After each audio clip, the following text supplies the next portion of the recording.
Okay.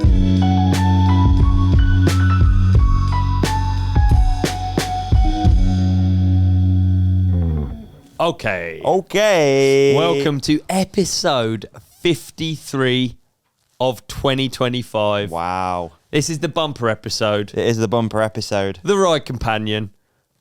I can't believe we've done 53 episodes. That's well impressive. Pat on the back, dog. Well done, well done, everybody. Well done, everyone. Thank you. Appreciate it. Here we are. 53. The Ride Companion. Welcome. Bumper episode. We're in. And in this episode, we're going to be sharing our top moments. Ollie and I have got a top moment each, a top guest, and then we're going to play all of the top clips from the episodes throughout the year. And what a year it has been.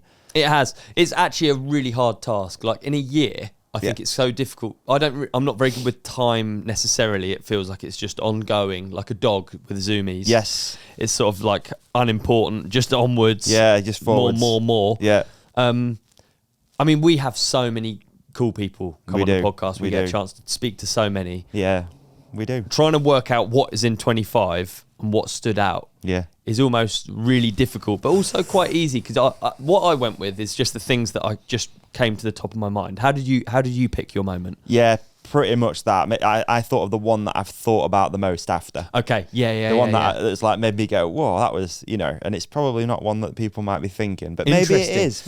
So, I was going to try and go really outside the box, something that like people would be like, oh, wow, yeah, I'd not even thought about it like that. But I think it's relatively simples, to be honest with you now. But it's something that I mill over a lot.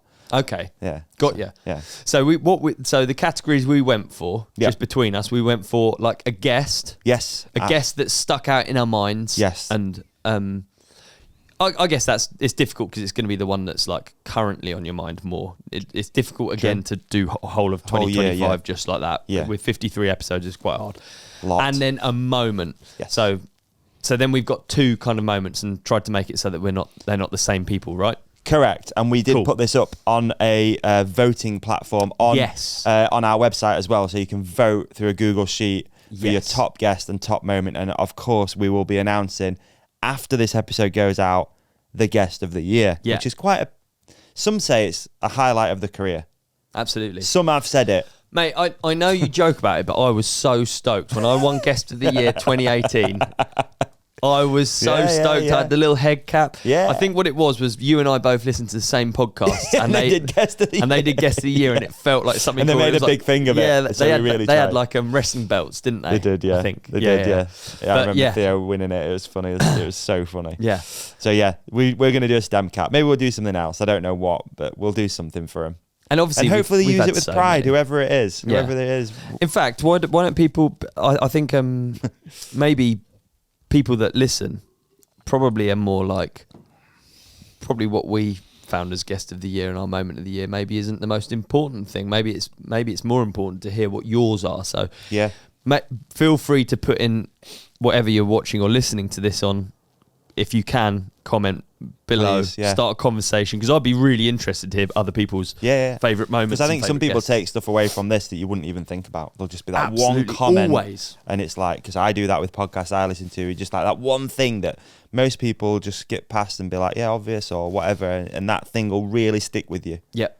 And we've actually just come back from a day with listeners or watchers of the podcast and sit on uplift buses with them and talking about the podcast. And it's always interesting to hearing other people's angles. So it is. So don't be afraid to comment. The comments on YouTube have been pretty slack these days, so let's get that thing rolling. Yeah, let's get going. And if you don't, wherever you're watching, wherever you're listening, you've got a bit more time on your hands hopefully at the moment. It's in between Christmas and New Year. Hit a little subscribe. Yeah. All you have to do is click a button.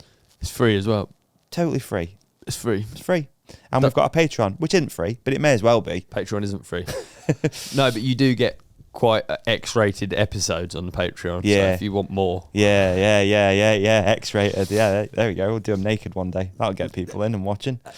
Or not. Or someone can do it naked. Right, how should we kick it off then? How about you do your Guest of the Year? Okay, so my Guest of the Year is for reasons that... So, my Guest of the Year for 2025 was actually Geth Atherton, and I shall tell you why. Okay.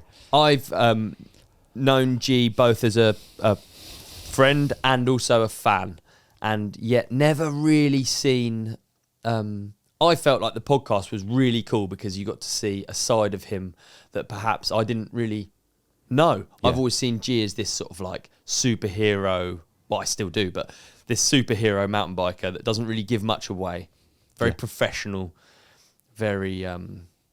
I'm losing words now. Not very useful when we're on a podcast. But like, do you know what I mean? He projects this image of this sort of like action sports action superhero. Hero. Yeah, definitely. That's fair. Yeah. And when we sat down here and he was sat in this seat, I felt like we got to see a side of him that was like not really seen that often. And he talked quite honestly about weird things like how he suppresses fear and how his really what mountain biking was to him. Yeah. And I thought that was really cool. I agree with you. It's a great one. And obviously I came into this only ever meeting G once or twice ever, and it's a quick handshake, a quick fist bump, thank you very much, nice to meet you. So to actually get, I think it's a great point you made, like we got him and it felt like the facade came down. Yes. Is that right? The facade? I don't want it to feel like he's faking, but the facade came down and it felt like just been sat with a mate. And which is quite gnarly thing. It's Geth Atherton, someone you've watched all your life for me, and like but it didn't feel like it was an interview or we were like pressing him. We were just chatting like mates in a pub. We're hanging out and he was relaxed and it was really cool. We got a good, relaxed, real Geth Atherton. That's right. So let's go to a clip of that. Like I did this like tour last year of all these talks talking about my career and stuff, which was a really cool thing to do. Yeah. The bit I really struggled with and didn't really enjoy that much was talking about my race career and talking about the various, people would say, oh, why don't you mention that win or this win? And I don't really enjoy talking about the racing for some reason, I don't know. Rach loves it though. You should get her on. She loves sitting down and going back and reminiscing about. As an open invitation. Yeah. Good luck. It's funny, like at a race weekend, I would say you never look too phased. At Rampage, you never look too phased. Doing these ridge lines, you never look that phased, but there is are you ever scared? Some of the stuff I see you doing, I just don't see the kind of reaction that if I put myself in G's body, I'll be like, like you seem unfazed, but then obviously like if you don't want to talk about the racing, there must be things about it that you don't, I don't know, you must be like a... Well, I think the racing taught me to be like, take the nerves and the fear and the apprehension and like all that tension and self-doubt or like any kind of unease you have and just like put it in a little bottle and then just be like, just shelve it. And then you can just carry on as normal and just function as you need to, like, no matter how intense the environment or how intense the situation. And so I've tended to like take that technique that I've learned over years, and I do similar if I'm nervous about riding something dangerous or like a big line or a feature or something a bit risky. I'll be like, right, take that nerves, take that fear, and just hide it away and get rid of it. And sometimes you need that, sometimes that gets me in a bit of trouble and I end up doing something. Perhaps if I paid more attention to some of the nerves and the fear and stuff, I would have perhaps, thought through a bit more. Is that something that you learned from outside of doing it, if that makes sense? Like, where did that skill come from? Because that's fucking unique, dude. To just be able to just park something and carry on. It was just it's like SAS stuff. I think it was just like a necessity thing, to be honest. Yeah. Wow. Like I was... At races, I get so frustrated when I would be like, I didn't race as well as I should have then because I was nervous or a bit apprehensive or distracted. Yeah. And when I raced for so long, I learned that technique to kind of be able to take stuff like nerves or fear and just put it to one side.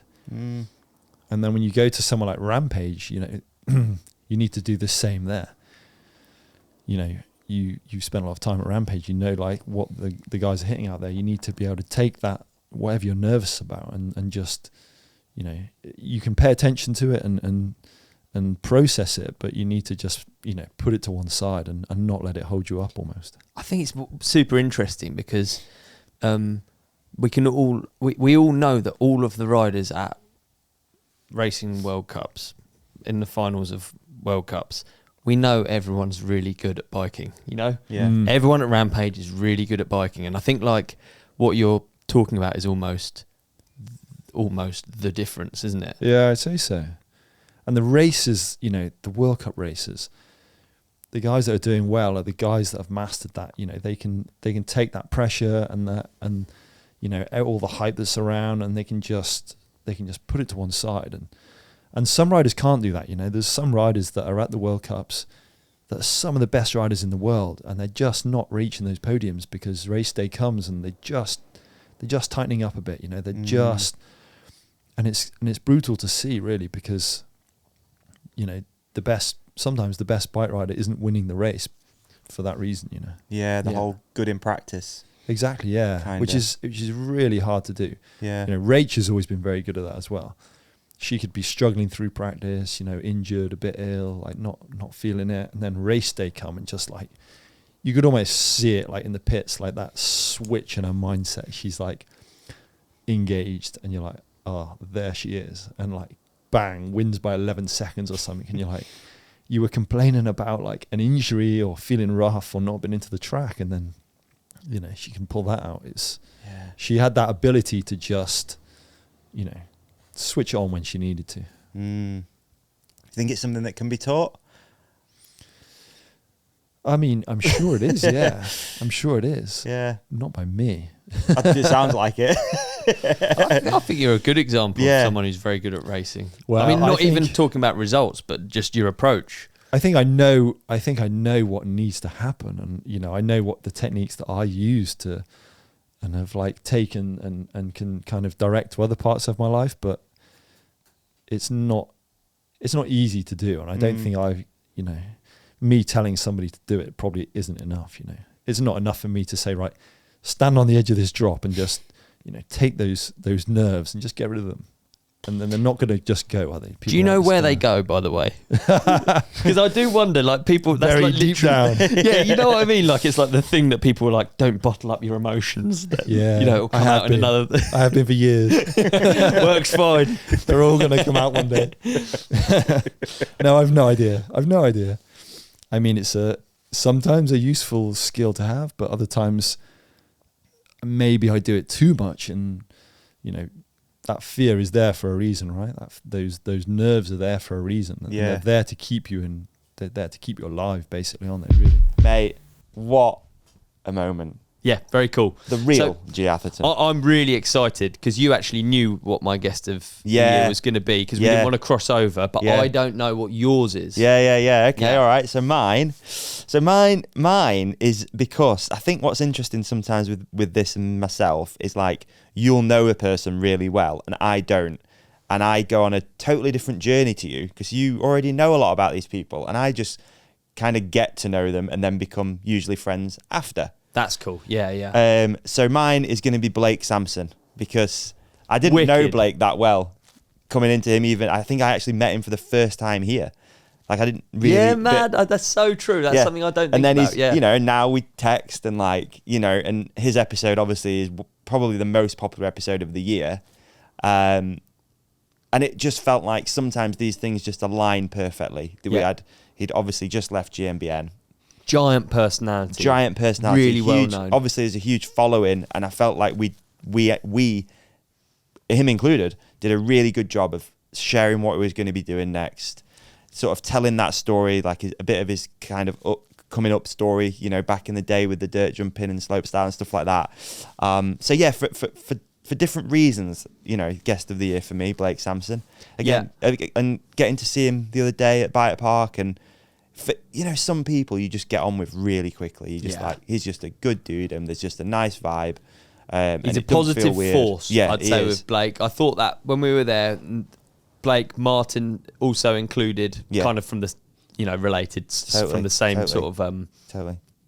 So, like they're just positive people, aren't they? Yeah. And they radiate positivity. You want to be around them, don't you? Yeah, definitely. Blake's 100%, the man. Yeah, 100%. So yeah, I really enjoyed that episode. Really enjoyed getting to know Blake, and really enjoy being part of what is coming in the future. I think it adds to the whole thing of him being guest of the year. He's one of our many January guests to start He next year as yeah, well, he isn't will be it? back in, won't he? So he will indeed. That'll be cool. So yeah, Blake Samson. There's a little clip of the Blake Samson episode. Yeah. Each presenter he wants to do well because you want to make good content. So it is on to you. So it's like, I need to prove to everyone I'm going to make the best content, or I'm going to make the best videos. And I've always wanted to make the best videos. Yeah. Because it's not about me doing this. It's about the viewers watching it and getting rad and getting stoked. I've always loved biking. I didn't want to not, you know. If as soon as I start don't liking it, then I'm going to stop. Yeah. I won't do it because it's boring. I'm still... I think everyone who's done it like really successfully is like super authentic. I'll be honest, and I think you're exactly that. Like, I don't think when I feel like you have to be. Yeah, because otherwise you can't keep that act up for 9 years. Oh, flipping heck, no. You can't do it. You No, can't it's pretend not to be excited about it for sustainable, 9 man. years. So in that respect, it's really cool because then people that think they know you, they actually do know you. And I do actually feel part of that from the podcast. Like when someone comes up and talks to us, it's like that. Like they actually do know you. You put enough out there that like there's a lot of hours of me on there. Yeah, totally. And it's not just POV footage. No, Hands only. Like they actually know. Yeah. And your thoughts. And exactly. You go through some emotional events. You like some race or some crazy hard ride. Exactly. Like you get the real you. Sometimes it's turned up to 11. Yeah. When I'm excited, some people are like, when it's what's raining, this guy on? like, yeah. They're like, welcome to the show. This is great. When did you feel like that was kind of like? Did that come straight away when you were starting like more presenting? What's that, like turning it up or? No, like when you first kind of started it as a journey or whatever. When did you first start thinking, "Fuck, I actually get this"? If I'm just myself, it's from the start. Was it? Yeah, really? Kind of. Even in my old content, you could see I'm a bit woody, obviously, because you're at the start. But it's me. Yeah, I thought if you can't be anyone else, if you are going to be someone else, it's going to be really hard. Like you said, it's not going to be sustainable to be like, "Hey man, how's it going, dude?" I think I tried fucking called Mysterious for a little bit on DMR when I was younger. I was quite nervous. I was quite nervous to see you. Get the camera away from me, dude. Yeah. You know, a bit like I didn't want it. I think I actually thought I was cool at one point.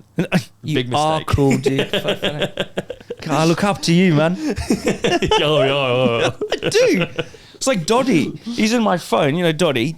So he's in my phone as Doddy GMBN. No, not Doddy. It was Doddy MBUK, and still is Doddy MBUK. Yeah. And when he came on, I was like, now I guess we're on to my moment of the year. Moment of the year. Well, I thought I'd go with moment of the year. I didn't think too much into it. Yeah. I just thought of something that stood out. And the thing that stood out, probably it could have even been due to a brain infection, which I had at the time. So this was Hardline Wales 2025. And we had been invited to come along and kind of support the Red Bull podcast that was going on, which is... Just Ride. Just Ride. And they had the Just Ride studios in the finish line of Red Bull Hardline. So it was a really cool moment for us because it felt like it was like in a proper like a sports studio. Yeah. In the Hardline finish area. It was wicked. Yeah. So we were just trying to get guests in whenever we could. Eddie was there, huge personality, someone we've always wanted to get on in person, and it was a cool opportunity to just quickly sit down with him. Anyway, we were in the podcast studio. We had the sun coming through the window. It was like a microwave. Hot. It was ridiculous. We were sweating, weren't we? So hot. And I think the moment for me that really, really was funny was just Eddie being authentically himself and coming up with the idea that we take normal, everyday riders and give them a chance to ride Hardline. And it was just, we were boiling. It was funny. It was at a cool event. Yeah. That's my moment of the year. That's Eddie a great Masters. one, dude. Well done. Here's that clip. This is my pitch for Hardline next year. Please, let's hear it. This is good. Please. Is that because Thursday's like for the pros to unlock it, I think Friday should be for the public to unlock it. And so what you do is if you want to come along and ride, you bring your bike to the race on a Friday, and you put your name in a bucket, and each rider picks one name out of the bucket, and if your name gets called, you get to go up.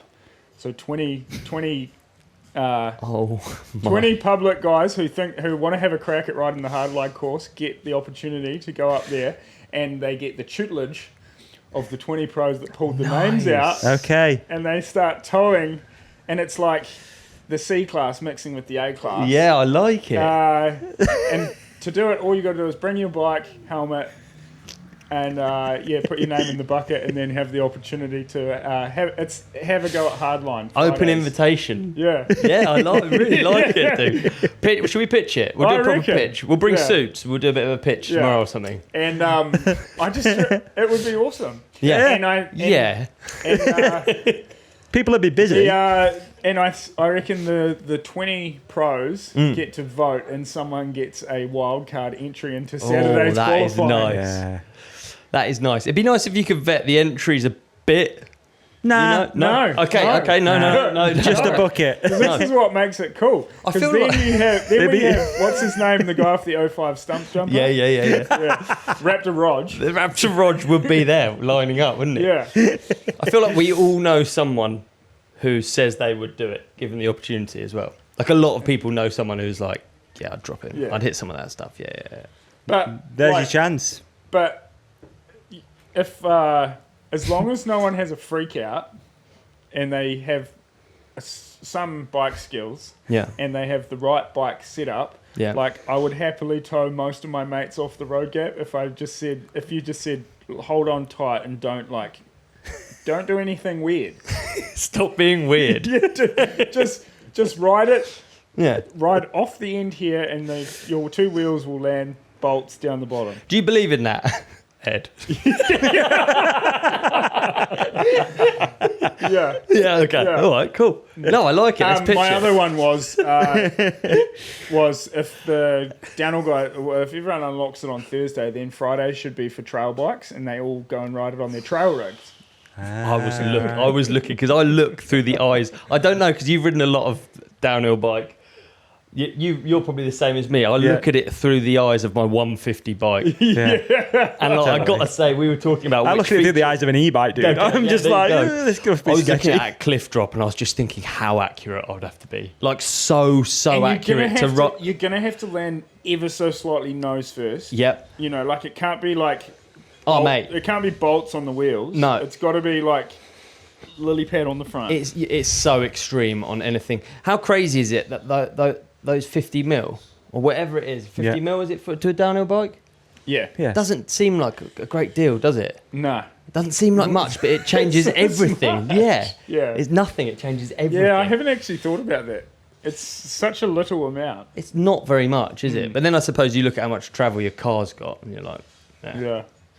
But yeah, so that's what I reckon that would really get the clickbait going. Mate, there'd be some good footage. I mean, people love tuning into Supercross to watch the sea practice, don't they? Yeah. It's quite fun. And just imagine the helicopters. I just love to know. I just love to see what shows up. I'd like to see the car park in the morning. Like, who's it would turning be. up? Okay, the applicants. My mate Dev, he's mental. He's mental. He's got a backflip down Frostadinha. It's like X Factor. It's literally like X Factor, isn't it? The people that turn up to sing, and you're like. On X Factor, there is the Susan Boyle, the diamond in the rough. True. That is true. Who's the Susan Boyle of mountain biking? The Susan Boyle of mountain biking would be incredible to see here at Hardline. So I reckon this could, Hardline should add a bit of X Factor. I really like it. Yeah. Well, thanks for coming on. Hey, Fantastic time. No we need a prediction first. I mean, this is coming out after the event, but as of now, who's your prediction for it to win on Sunday? See, I'm like meant to say Bernie. But I just feel that maybe Bernie. I think he'll be very competitive, but I just don't know if he's got the prep or the. I think he's still riding like a little, not. He's being a bit looking after himself. Yeah. Yeah, it's I mean, so right, soon. Like he went soon, deep on the 90s on the second one and hurt his hand. His hand was sore, and he's like, yeah. So like, it's a bit tough. Yeah. Poor fella. Yeah. But not to say he won't be like a podium threat, but like think to go for the win. Oh, I'm gonna go with Asa because I think Ronan, even though Ronan will do Ronan stuff, he's still coming back from pretty gnarly crash. Yeah. And maybe he'll be like aiming for the podium and not aiming for the win, if that makes sense. Got you. Yeah. I'm with I you. think that's where Bernie might be as well. He's like, he'd be super stoked to get on the box. And it's hard to say, like, this is all just bench. Oh, yeah. Yeah, it's just bench. guessing, isn't it? But then if you are guessing, they have both come off injuries, haven't they? They have both come off big crashes. Someone mentioned yesterday that Bernard, every time he's won this, has come off an injury. Oh, is that so? Apparently so. Wild card to Hodo. Nice. Okay. Yeah, because he's Dr. Smooth. Yeah. Yeah. That's a good one. Nice pick, Yeah. nice pick, nice pick. We had Ollie Clark's come up in conversation Ollie quite a Clark. lot as well. And he's pretty like comfy on gnarly stuff. He lives in Kaikoura, which is on the east coast of the South Island, and there's a bike park there called Middle Hill, which like a couple of our friends run, and it's on their family farm, so they just have free reign to and they build some gnarly stuff. Really, yeah. Yeah. They've got so like he hits some pretty hectic big jumps and stuff that are like Comfy on it. yeah, and just like they have free reign to build hectic stuff. Yeah, and there is hectic It is stuff. interesting to think like out of the whole field, like who on paper is the most out of the depth. Do you know what I mean? Like, yeah. It's like who's the most. Who are you saying is the most out of the? You know what I mean? Like who's not used? Yeah, I don't know. So I get what you're saying. You're saying it's very good. On, Yeah, very on good, yeah. paper, but not in person. The most out of their depth has to be Jono. Comes from the corporate 9 to 5. It's incredible. And do you is know incredible. who was fastest first lap this morning? JJ. John Boy. It was Yeah. hauling Down the this hill, morning. hauling this morning. Yeah. Who knows? It's a heavy old list, isn't it? But hyped. Yeah. Oh, anyway, thanks for having me. No, thank you for stopping in. It's been my pleasure. It's been a should joy. probably get out of the sauna now. Nice to sauna with you. Isn't it? It's been real. Thanks for watching. Thanks for listening. Yeah. Thank you share, very much. subscribe. Mate, great clip. Yeah, great Both clip. online on YouTube. For the episode, great social cut from it as well. So big up for that because that's done really well. That performed great throughout the year. And it's not all about performance. It's also about emotion and Yeah, it was cool, wasn't it? Because we did really short episodes in that microwave. So yeah, it was hot. I quite like those short episodes. We might do a few more soon, eh? Yeah. Like the micro ones. We're talking about perhaps heading out to more events and maybe doing more. We'll see. We'll see. Yeah. We'll see. Will we go to Tasmania? Who we knows? don't know. We don't know. We don't know. Will it be hot? Flight. We Will it don't be hot? know. I would imagine if they've got the same sort of studio set up in Red Bull, I'll take some more water. Hardline Tasmania, we might actually shrivel up into small raisins. No, do you know like at school where you put crisp packets in the microwave? Oh, they're grapes, you know. Yeah, grapes in the microwave is like lightning, isn't it? Oh, I don't know. I think if you put grapes in the microwave, it does lightning. Does it? Anyway, this isn't a normal podcast where we go on stupid tangents. Pull it back. This is pull it back. Pull Get it it back. under control. All right, my moment of the year. 2025. 2025 from the same event. And it's gonna be Brendan's top to bottom. Hey, oh yeah, And the what a episode moment. that came from it. For multiple reasons. Okay. I guess going back to what we talked about before, getting to know people through the podcast. I didn't know Brendan before we started the podcast really at all. Met him maybe once or twice. Got to know him. And I see Brendan as just a nice, normal dude. And then you realise he's a fucking powerhouse on a mountain bike. And I think that was just one of those things. It kind of like all added up for me. We've done the track walk. We'd seen people riding the course. How obviously difficult Hardline is. And then because of a few things going on, I guess, behind the scene with Brendan, didn't get much practice, had to just go up there and put a run down and to do a top to bottom. And then within an hour, we're in studio talking about it. And then the next hour, he's riding a motorbike back home. So I don't know. It's just one of those things that I mill over a lot. Like that was actually a cool thing that he, not just that he did, but that we got the chat after. And I don't remember much about that episode, but I think it was all right. I think it was okay. It was like, do you know what else? I think it's like easy to think that you're just putting loads of stuff out there. But the reality is, if we hadn't done that, it's like if the tree falls in the woods and no one's around, does it make a noise? Like it happened and it became a moment because he sat down on the podcast. So that's really cool. It's like there is something cool about like covering these events and like trying to put out some of these stories. And it was a cool story and it happened because I guess a lot of them go kind of behind the scenes, don't really get seen because it's just a broadcast and it's not there. So exactly. Yeah, really good point, dude. Really, really good point. So yeah, here's that clip of Brendan talking about doing a top to bottom at Red Bull Hardline with no practice on a bike he'd never ridden before. Really quite an impressive person sometimes. Yeah, give him that. Well done, Alan. Well done, Al. All right, we're back in the makeshift Red Bull studio here at Red Bull Hardline 2025, and of course we're joined by none other than the legend, friend of the show, Mr. Brendan Fairclough. Oh, look at that. Nice. Thanks for having me, guys. Thanks. Appreciate it. Thanks for being here. You've just had a lunch, haven't you? So that just to set the scene, it's lunchtime, right? Lunchtime, we're sat in the studio. Nice studio. Yeah, thanks. Yeah, nice studio. We put it all up, put it all together, do all nice the tech bits. Yeah, nice, cheers. But you didn't wake up here, did you? No. My 2025 Hardline experience has been somewhat disjointed, should we say, this year. Yeah. It came up on Tuesday because we've got a new bike. So I wanted to put some hours on the bike. So I went to Davi, built up a new bike last week. So I did a day on my new bike. Stoked, felt pretty good straight away. Davi's a really great spot to come to get your head in the game. There's a track called Slab Track. There's got some nice jumps there. Cool atmosphere. I love it there anyway. So had a few runs on my new bike. That was good. Came here Wednesday and we walked the track. So we walked the track and the track's fortunately or unfortunately very similar to previous years. We all know about the big Canyon Gap debacle. I mean, they could have just literally copied my settings from Rampage 23, but they didn't do it anyway. Anyway, that's enough. They could have just like traced the lip out of our 73-foot gap. Come on, man. Yeah. But anyway, whatever. We all know about that. So the track's very similar to previous years, which that's not a downside. It's cool tracks. Yeah. It's challenging. There's enough stuff going on to keep my small head busy. Do you remember tracks a lot?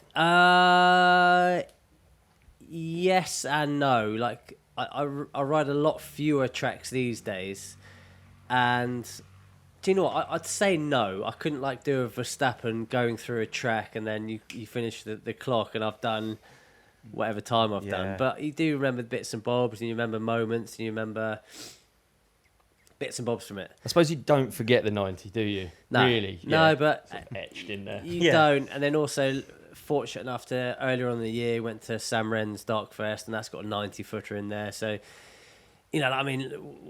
worst thing you can do off a 90-foot is pull your front brake as you start it going through the air. You've just taken off and then you decide to pull the front brake and the thing goes sideways. So, you know the rules. You know the rules and regs. I know the rules and regs. Yeah, I've done it a few times. So we walked the track. The guys have done an amazing job. It looks great. Yeah, we're lucky with the conditions as well. I think they've had a bit of rain. It's been sunny. It's weathered nicely. So walked the track, all stoked. And then unfortunately I had a call from my wife and things were going a bit pear-shaped back home. So she had to go and spend some time with her mum and I had to go look after the kids. So you drove up, let's say it's 5 hours to get up here, right? You drove up here with your Sprinter van. Yeah. You drove back. And then KTM gave me fortunate enough to give me a nice 890 Adventure R for the summer to cruise around on. So I chucked that in the back of the Sprinter because I thought it'd be a wicked little means of transport to get around the event, get back to the Airbnb, blah, blah, blah. So when I got this unfortunate call, it meant I had to go home. 5 hours. 5 hours. What did you choose to get home? Took the KTM. Okay. Yeah. Okay. Should we cut to a clip? That's a good clip. Oh, yeah. But I only have a half face, trendy Steve McQueen helmet. Yeah. I had to go home. There's no question. I needed to put the guys first, and so jumped on the bike, flew home. 5 hours on a 5 hours M40 with a half. At that face point of leaving, did you think you wouldn't be coming back? Yeah, I wasn't expecting to come back. Things whatever. Things are not looking great, but came back and came back this morning. Drove up. This morning? Okay. Yeah. Right, okay. So I was home for a day and a half. Came back this morning. Well, we're pleased to have you back. Yeah. I saw you this morning at roughly 9 o'clock. Yeah, so left at 5 this morning. At 5. Oh, you left at 5? Okay, yeah. Cruised up. And what vehicle did you decide to bring this time? Because you now have a fleet of vehicles up here. Grabbed my coffee before, so I didn't wake the kids up. Nice. Sneaked out the house. Dad's off to work. Yeah. Where's Dad? Then I managed to get to a place called Telford before I stopped again, and I got another big coffee. So you didn't one bang the drive. You did. No. Okay, right. Okay. But then as soon as I got this coffee, I was like, "Geez, I've literally just had coffee." Yeah. And I was like pumping weird like trance music on the way up, just like what's ready. going on. Fully knowing what I had in my small brain that I wanted to do. And then got here at 9, picked up my bike and had a water. Okay. Nice. Had a bar of some sort, and then Can we throw into the mix to make it more hectic? You had a bike change because the colours weren't current, so you've actually also had a frame swap. So you're on a brand new bike now. So we had a frame swap to a more current colour. So literally the bike I just rode, I promise you, has had a bounce around the field, and then just like that. Just turn it up to 11. Well, what time was it? You arrived. I was up on the hill. I heard Brendan's arrived at the bottom. Yeah, it was like about 9 or whatever I arrived. Yeah. Next thing, we see you on track on a Suron, having a quick look. Yeah. Yeah. I just there's a drop off in the middle, and it's like it's really quite harsh. Previous years it's been quite harsh. I put an Instagram post up a couple of weeks ago, like an old post of just like landing it fairly smoothly and a big head bang, and because you also have to land like almost immediately on the brakes. Yeah. Because it carries down into quite a rough little rise down into a really cool left-hand corner that everyone must have seen. The top guys are hitting it so sick. So I wanted to go up and just check some speed, so I really was conscious not to overshoot that. And bear in mind that when I've been at home, I've been checking every single person's Instagram post. Have you? Yeah. I watched like Eddie's full 40 minutes vlog of like practice and everyone building their way through. And I feel like I'm quite good at looking at stuff and learning from it. I mean, if you tell me something or I have to read it, then it's just gone. But if you look at stuff, I can. So I've been pulling in all this information I got here and just started asking people this and that, and I had a pretty good view of what I needed to do. Well, you clearly did. You called out the one bang. You called out the one bang. Only to you and Rob. Yeah. So to Warner and I, we were on top of the drop, and you said you were going to one bang it. Yeah. So what happened next? That's quite a big check to write, isn't it? After a 5-hour drive. And then once I did it, I was just like, why the hell? So then I picked my athlete because no one's done a full run yet, really, because everyone's just been working their way in. And then I believe Ronan and G did one this morning for their POV run. Yeah. Okay. Yeah. So I knew it was doable. And then they did it. They've had a bit of practice. I'll be honest. And then I found Kaoss. We're sort of like I really trust him. He's a great bike rider, great bike handler. And I said, "Oh mate, do you fancy it?" And he's like, "Yeah, mate, let's go for a full run." Had he done one? No, he hadn't done one. Oh. He hadn't done, but he's obviously been there. Yeah, he's had to practice. He's gone through it. He's gone through the motions, and he was like, "Oh mate, I'll be well up for that. If we don't do it now, I don't think I'm going to do it before seeding." So I was like, "Come on, mate, let's go." And I asked Jono first, and he was a full no. And then Kaoss was keen, so we cruised up, and then I was riding from the start down to I was riding from where we get dropped off down to the start, and mate, my legs were burning like hell. I was like, "Oh no!" Like I didn't know. And then I filmed that on my GoPro as well because I wanted to check the angle because I didn't want to do my full run or whatever and just GoPro me like that. Yeah. So I checked my angle. I did my legs were aching, so I did a few push-ups at the top, did a few squats, and then we just sat on the start gate. And then Kaoss was pretty keen to get going. Yeah. So I was just like, let's go. I love it. That's the most insane. And top to bottom went well. Talk us through it. Yeah.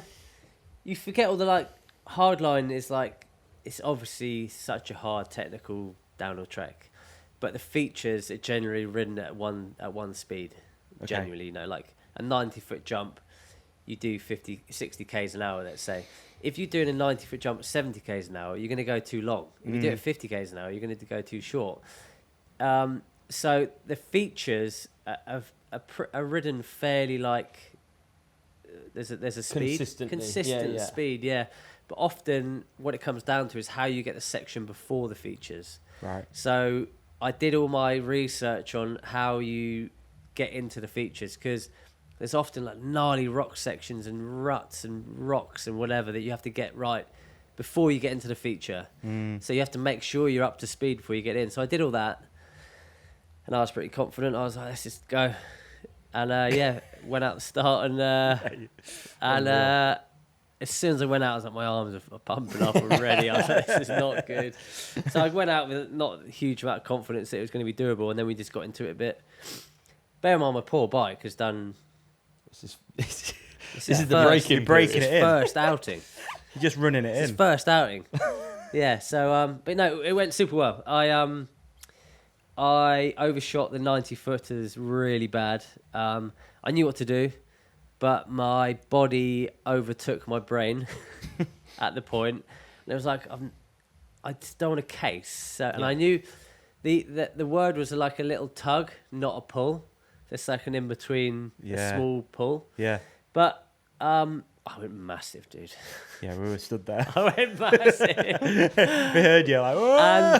And I previous years, I remember doing the first 90 and then braking. Like often that's what people would do the first break, go back up, and then we'll go do them again. But I promise you, even Sam Hill back in 2010, 2009 would not have been able to brake after that first 90 footer. Like I landed so harsh. As soon as my neck had recovered, I was on the lip of the next one going. And the footage is pretty funny. I'll give it to you. I just go, oh no, and then land, and then whoa no. But it all went really well. Like the tracks were really cool and nice, and had quite a nice time. This is probably a bit of a silly question, but that first run, that one bang you just did, what sort of pace is that for you? Oh, it's slow, because I mean, Kaoss is pulling away from me the whole time. It's blind. Yeah. Oh yeah. Yeah. Like when you think about it, So, it's a blind run. Like I said, it's like all the bits in between that you have to carry speed, and you have to know like this side of the rock or that side of the rock is where like you carry your speed into stuff. I was crap. But but luckily Kaoss mellowed it down a bit, and he I mean, he was still far ahead of me, but yeah, we got down. Oh, mate, we're stoked you made it back. Yeah. Made it down in one piece. You going to head up for practice now? Yeah, I'm going to go up and actually do some actual practice. Okay. Oh, yeah. Is there anything, what features have you got your eye on now? Honestly, that you're like, okay, just I want to the practice whole X? top rock section, I'm really not very good at rocks, just because we live in lovely dirt. Yeah. So why would you ride a rock? So I'm going to go get my eye on those a little bit. Just make my way down. I believe the 90s are closed because of the wind now. Okay. So we'll see. You could practice the beeline. I was going to say, we practice the beeline. Yeah, how did that go for Cade yesterday? Well, true. Yeah. Not great the day. No. Not great. So we'll see. I'm just going to take my time and... Oh yeah. Take my time. I just was watching the other day, and I was like, it'd be cool doing a top to bottom. Like the first that's run. wicked. Yeah, That's so so worked out well. Well, big thanks, Bren. Rooting for you. Biggest one bang of all time. Brendan Fairclough. Well, there are top moments. Again, we'd love to hear your top moments, but hold on tight. We got a bumper episode here of all of the best clips from the year. So you're going to find something in here that maybe you didn't see the full episode. Maybe you just forgot about this little bit. These are basically all the top clips from the year. Highlights, brilliant. Highlight show. Highlight show, like it. It's quite long. Is it? Yeah, maybe. Enjoy.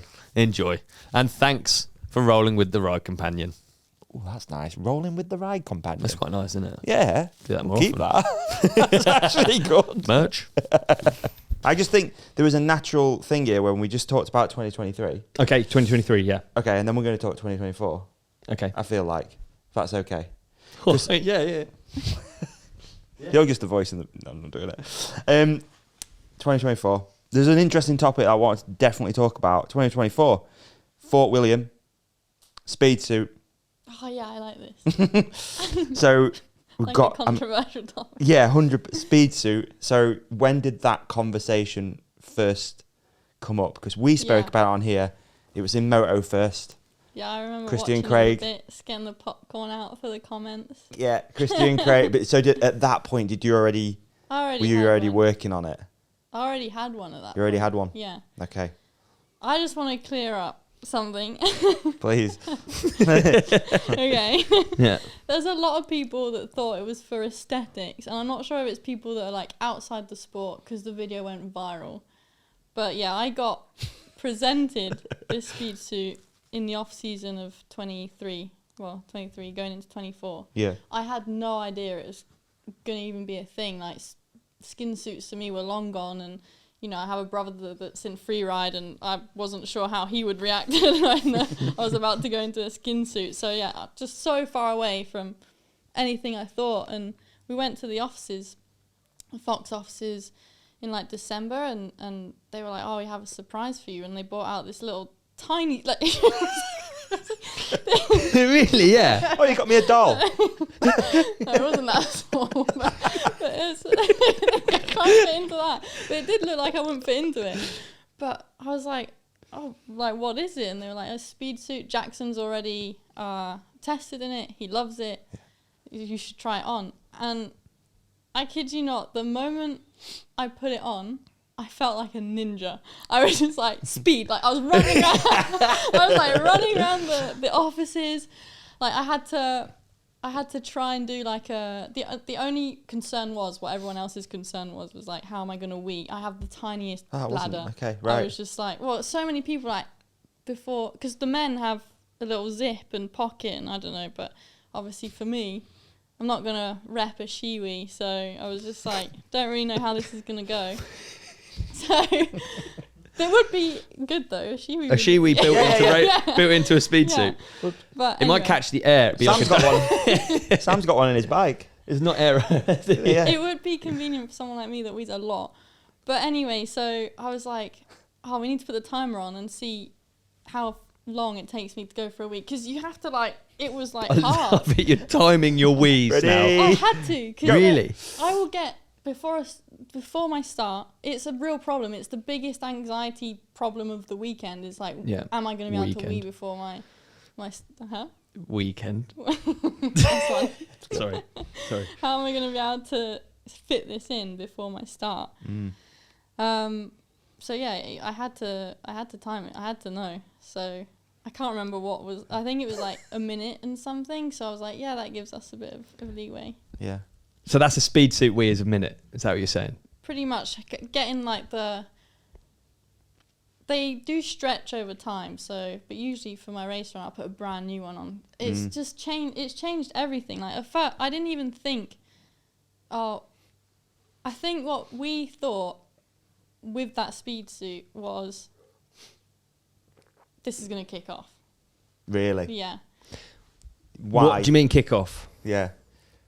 Just it went exactly the way we thought it was going to go. The way it all kicked off. I mean, it was towing the line on the rules, or like. Yeah. Minus like all the weird comments about me sexualizing the sport. I didn't expect that, but it was more about we just knew that there was a rule that you had to have a two-piece. We knew that people would complain because it's something they didn't have, or it's just new. And we were really excited to bring it out, like really excited, because we knew it would make noise, and it was great marketing for someone like Fox, and it worked really well. And not only that, like, also, it was kind of like,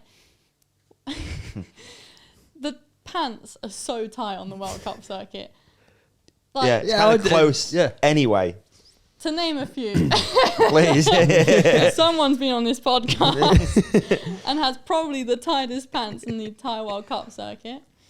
But I think it looks a lot cleaner. So when looks weren't really a problem at the time. When I was a little bit worried. I was like, am I going to look like hunchback on my bike? Or like, is it going to look weird?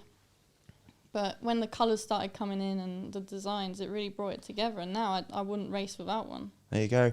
Yeah. So apart from the Wii test, did you also test it for actual gains? Do you think there's a... Well, I've been in a wind tunnel before. Yeah. And yeah, baggy clothing is slower. Yeah. But you don't have to go on many road rides to, just change a tiny bit or undo your jersey, and you're like, oh man, actually. Yeah, you wouldn't notice it otherwise, would you? But I mean, we don't go that fast, but we are starting to go a lot faster. There's like way straighter lines, and we were like, oh, it's marginal gains, but the racing is so tight nowadays that it's kind of worth it. And like I said, you put it on, you feel good, you're ready to race. Like I put mine on now and it's like I'm going to race. It's like that extra thing that was needed. But when that came out in Fort William and it went viral, it blew up, I was just like, I have nothing left to do other than I have to go fast. Like I can't put this speed suit on and come like last. That would be so embarrassing. I was like, I can't do it. So luckily I qualified first. Yeah. In Fort William, and that was just the Did that make it worse though? In a way, and did you get pushback? No, it made it better. No, but did you get pushback from athletes or teams? Yeah. Well, just as soon as it came out in the pits, I saw some of the athlete managers just like. So yeah, we got. I think Dad got sent to the offer. But before all this happens, I guess you go through that process. We already knew it would be fine. It's all good. Yeah. We knew it would be fine. Wow. As a manager, I guess it's almost like your job. You have to just go, oh no, I don't agree. Like even if you don't really. No, they tried to get it banned. Yeah. But it's so fun because not much drama happens in the pit. And we were like, this is kind of fun. Like there was a lot going on. There was like, it was new. It was the first race. I also had the prototype bike. Like there was so much going on, and I guess like. It was just, there was a point to prove, and I love proving a point, so... Yeah. It was good fun. For sure. Do you ever wear it at the bike park? Bit much, innit? The thing is, as soon as I'm outside of a race, I feel so uncomfortable. It just doesn't have the same effect. But it's the same with my practice kits. They're so tight. Yeah. It just doesn't feel right outside of racing. But I think it looks way cleaner than like the insanely tight pants and then a jersey that most of them tuck in anyway, or is flapping about a bit, like the little end bit that's kind of just there. So if Jackson hadn't got hurt, he was repping one. Yeah, well, there are other people in the speed suits. I think people forgot. Yeah, like Laurie didn't get comments under his post saying that he was doing it for clout. Yeah, I guess, Nina didn't get any comments. I was like, why? Oh, was Nina in one? Yeah, Nina was in. I think it's because mine was pink and I had mine altered to be like, I obviously want it to be as tight as possible for performance purposes, but I don't know. It was funny. I think that's all I'm going to say.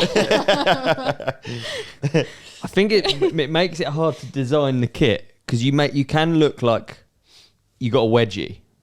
Like if you put the top half, I thought some of them looked like you had a wedgie. I actually didn't think yours looked like you had a wedgie. I just don't want to say anyone. Okay, some of the other ones, I'll be honest, look like a wedgie. Do you know what I mean? Like front wedgie or back wedgie? Front, like the shirt was too high. Anyway, I'll shut up. I'm not wearing one anyway. Are you not? No. See, I asked for this bit you're on about, this panel, to be higher because when it was lower, and because of where my chest protector was, when I bent over, it gave me like a huge skin roll and it was kind of uncomfortable. Right. So I asked them to bring it up. Yeah. Maybe that's why it looked... But it kind of looks like a big nappy now, maybe. No, I didn't think yours looked... I actually wasn't referring to yours looking like a wedgie. Otherwise, I would have said you look like it. No, I thought Laurie looked like he had a wedgie. Really? Yeah, a bit. Yeah. Theirs were darker colours, so I thought they it was a contrast between the top and the bottom. Yeah. Yeah, you're right. And that's why yours was standing out, the different ones. Yeah, well, they were like just bright colours and like and I guess you were the first person to talk about it.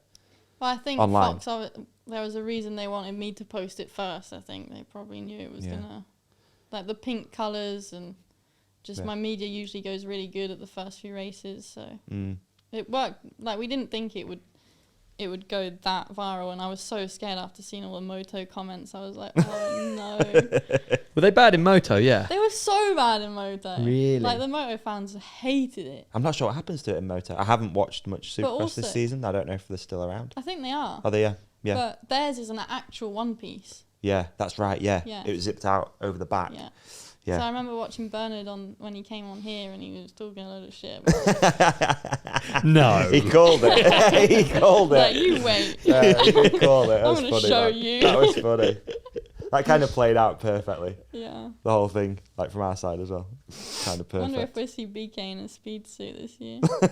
Who knows? Yeah, who knows? Who knows? I don't know if we're going to see more, or whether it's Yeah. just like, it's not that much of a gain. So, like, I put something on my story in tongue-in-cheek after Fort William, because everyone complained about the speed suit and managers and all that. And then I lose the race by 1.2 seconds or something, so I came third.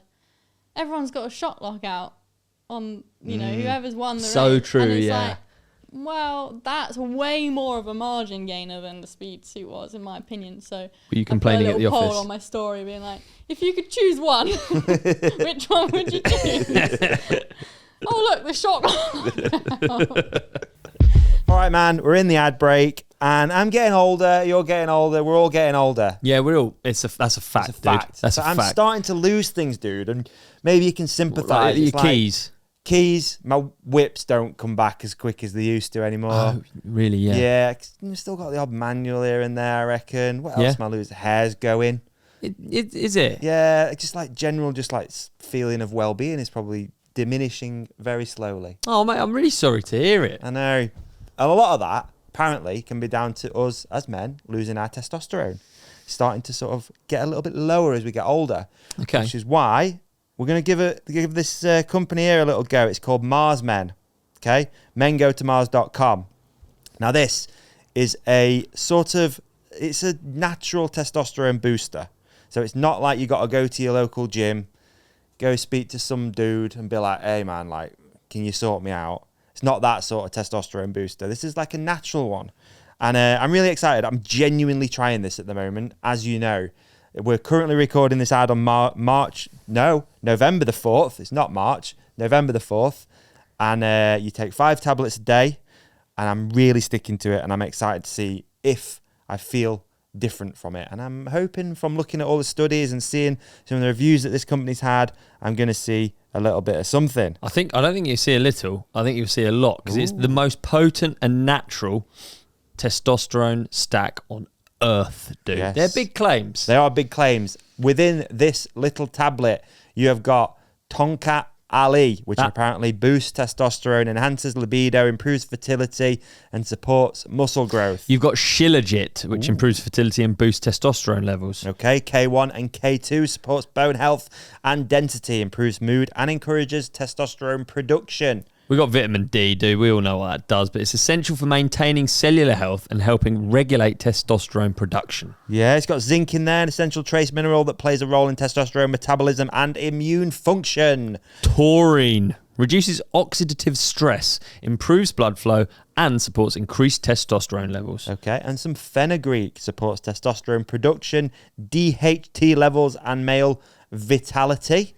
And the last one Yeah. is boron. It's a trace mineral with the potential to increase free testosterone and regulate estrogen levels. Nice. It is hormone-free, non-GMO, vegan, third-party tested, made in the US of A, and made in a CGMP facility. All right? Nice. For a limited time, TRC listeners can get 60% off. Oh my word, that's 60% off for life, plus 2 free gifts at Marsmen when you enter the code RIDE, RIDE, at mengotomars.com. You know, you said it's third-party tested. It's also going to be fourth and fifth-party tested, because you and I both, since the moment we got it, we've been going for it. So it'll be really interesting, won't it? It'll be cool to see. Yeah, I'm excited. I can't wait. So yeah, thank you, Mars Men, which is mengotomars.com. When you enter the code RIDE, RIDE, at mengotomars.com. You can get yourself a deal. You can try and increase your testosterone. You can feel better, look jacked, potentially. And what's not to love about this product? Pretty excited to try it. Thank you, Marsman. Thanks, Marsman. Back to the show.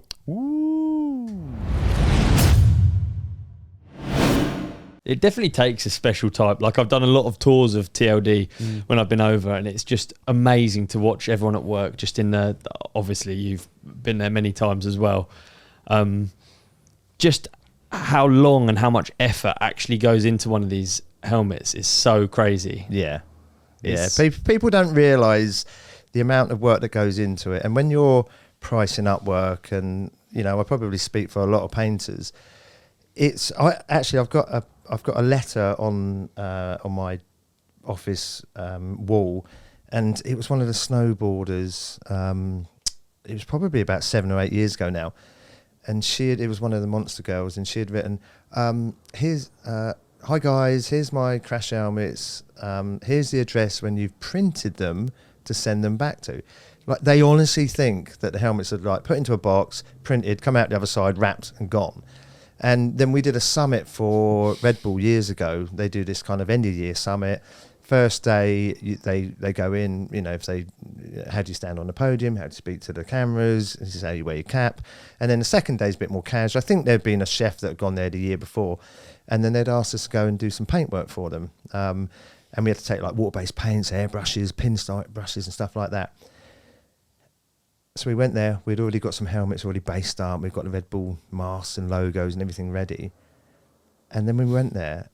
It was a massive eye-opener to the Red Bull riders that to actually have a custom painted helmet was quite a big deal, because some of them were going, "Fuck, I didn't even know it was that hard. Like, how do you even do this? What are you like? Fuck, next time, guys, we're going to make it really easy for you. I don't want all that fancy design." And I'm like, you make it as hard as you want, because that's what we do. Yeah. You go down a hill like that at 60 miles an hour, that's what you do. We'll stick to our lanes, it's fine. But they really didn't understand, and that was the whole point of the exercise, what goes into having a custom painted Red Bull helmet. And a lot of them were just like mesmerised by the amount of work that goes into it. So next time they're probably not going to be slamming the helmet down when they get the hump. Actually, I think Kaoss did it, didn't he? I think he crashed and the brand new helmet we painted and it got launched. Anyway, that's another story. But they did appreciate really what goes into having a custom painted helmet. Wow. And some of them were quite good. Dougie Lampkin was actually really good. To this day, I swear he's picked up a pinstripe brush before. He was too good. Really? He's going, "You're just blagging it, Tom. Like, it's not even hard." And he's like laying the lines down like this, and he's got that going. I went, "Bullshit. I'm not having this." But typical Northerner. Yeah, it's like, give it here, let me do it. I'll do it cheaper. Here. Never done this before, I'll do it cheaper. So he winds me up every time I see him, but it was a good exercise. And they, maybe they just take away a little bit more of, I'm getting a custom painted helmet.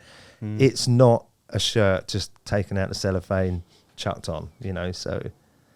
I've never had one. I'd love one. I know. Well, maybe we can make it work. Yeah, I'd love one. It's just that thing, isn't it? You're at that level when you get a custom paint helmet. Now, I really want to talk to you, even though you probably don't want to talk about it, about your job in the city. Because I think that you probably don't talk about it because you probably don't think people find it interesting because it's my thing. Yeah, because this is biking and it's like the fun thing that you do. And you probably think that people wouldn't be interested. Whereas I know people are super interested. You always just reply with, I work in banking. Yeah. What does that mean, actually? I've had a few different roles at the bank I've worked for, past tense now. Some have been in risk, some have been in what you call like portfolio management. The last few years has been in lending to energy and infrastructure businesses or projects. So banks' money is simply like a typical bank, not an investment bank's money is made through having loads of deposits. They pay a small percentage to you to hold, and then they'll use that money to lend to businesses at a higher percentage, and the net interest margin, the difference between those two percentages is their income. Understood. So that's specifically talking about lending for projects. Is that the last one that you were working with? Yeah. So my role was on the lending side to selective infrastructure and energy businesses that would approach the bank either themselves or through an advisory company looking to raise money to build, for example, a wind farm or a solar farm, or to refinance their existing debt, say it's a port or a ferry company or a fibre network, anything in infrastructure or energy. And we would analyse that business, see if they have the ability to repay the money that we're going to lend them, try and understand the key risks, work out what the pricing should be relative to those risks, i.e. the margin that they're going to pay. And there'll be a lot of what we call due diligence provided from third-party people around the legals of the... I like saying due diligence. I like saying nice word, isn't it? it? Yeah, it is really nice, yeah. It is really nice. I don't feel like I ever have the need to say it in my life, but I like when I do say it. Say it again. Have you done your due diligence? Nice. Thanks. And you get a financial model, which is just a Excel document with like hundreds of tabs. So is this the most complex Excel document ever? They're wild. How complicated they are. But that's what you use to run different scenarios of the business based on macroeconomic inputs, like interest rates, inflation, things like that, or inputs relative to the business, so literally wind speed or downtime for wind turbines if it was that, or the amount that the sun is shining if it's a solar farm, and then you can look at how they'll perform based on that for years to come. Okay, so let's just say it's the solar farm. They've approached... who do they go to, and when does it reach you? They'd typically talk to an advisory company that has relationships with the banks, and together would structure a lender-friendly proposal, so something that the banks would typically say yes to.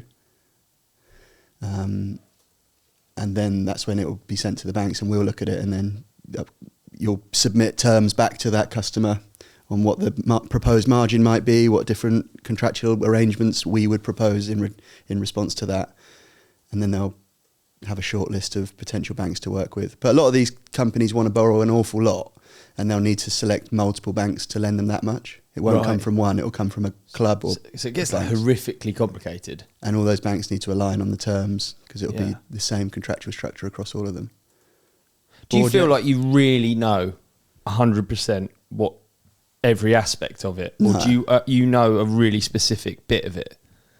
You get like, there's so many companies taking fees throughout the slice. Like there's lawyers helping to arrange the legal side taking fees. There's people who are experts in solar panels telling the banks and customer that you're doing the right thing, you're selecting the right technology. They're taking fees, the banks want fees. It's like, but by the time you get to the end, there's so much knowledge has been pumped in at a price that everyone's sort of sharing that out. But do I know what I'm talking about? No, I haven't done it for that long. I'm doing something else, but I really enjoyed it. Learned loads, worked with some really, really clever people. So now, just if you imagine you were talking to maybe I was going to say a child or a Labrador. A golden retriever. Golden retriever, yeah. So what does your actual day look like? Because this is what I always think when you speak to someone who's got a job that probably you're not going to understand, they have to give you this watered down version, and they have to talk in like broad terms and make it so you understand as much as you can. Yeah. You know, like you're trying to give information, but not, you can't go into specifics. But I never know what it actually means. Like, okay, what actually you do day to day. So the aim of the game if you're working as I was on the ground trying to put a deal together, is going through hundreds of pages of this due diligence and a really complicated financial model to try and write an investment paper, or what we call a credit committee paper, that you'll present to a team that works within the bank that will either say yes or no. Okay. So you've got to take all of that masses of information, pull out the key parts, the key risks, present that in a concise way to try and get an approval. So there's still quite a lot of room for like human error in it. There's quite a lot of room then, even if it goes through a team with you involved, there's still a lot of like things that could change or go wrong or like mess up or... Yeah, but a strong proposal will try and cover for all of those risks, including the business risks that ultimately you're lending to. You'll look at multiple different scenarios to ensure that if the unthinkable happens in the world, then we're covered. Yeah. But I don't do that anymore. Now I work for my brother. Yeah. With my brother. Yeah. For my brother. That's very cool. That's very cool. Do you hate talking about... Did you enjoyed working in the city, didn't you? Yeah. Loved it. Really, just the people I worked with, I was really fortunate. They were all very patient, gave me a lot of support and taught me, you know? Yeah. I think that's really valuable, to not be left alone and to have people willing to answer questions, no matter where you work, whatever industry it is. That's super powerful. Similar to if you go riding with people more senior to you or better than you, if they're willing to explain how to hit a jump, suddenly you're weeks further along, aren't you, than working it out the hard way, getting injured, getting something wrong, trying again.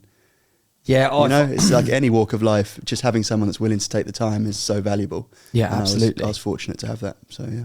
Oh, it's mega interesting. You work in numbers in risk, and then you work in mountain biking, also kind of in there's elements of risk that you're like weighing up, but it's quite different, isn't it?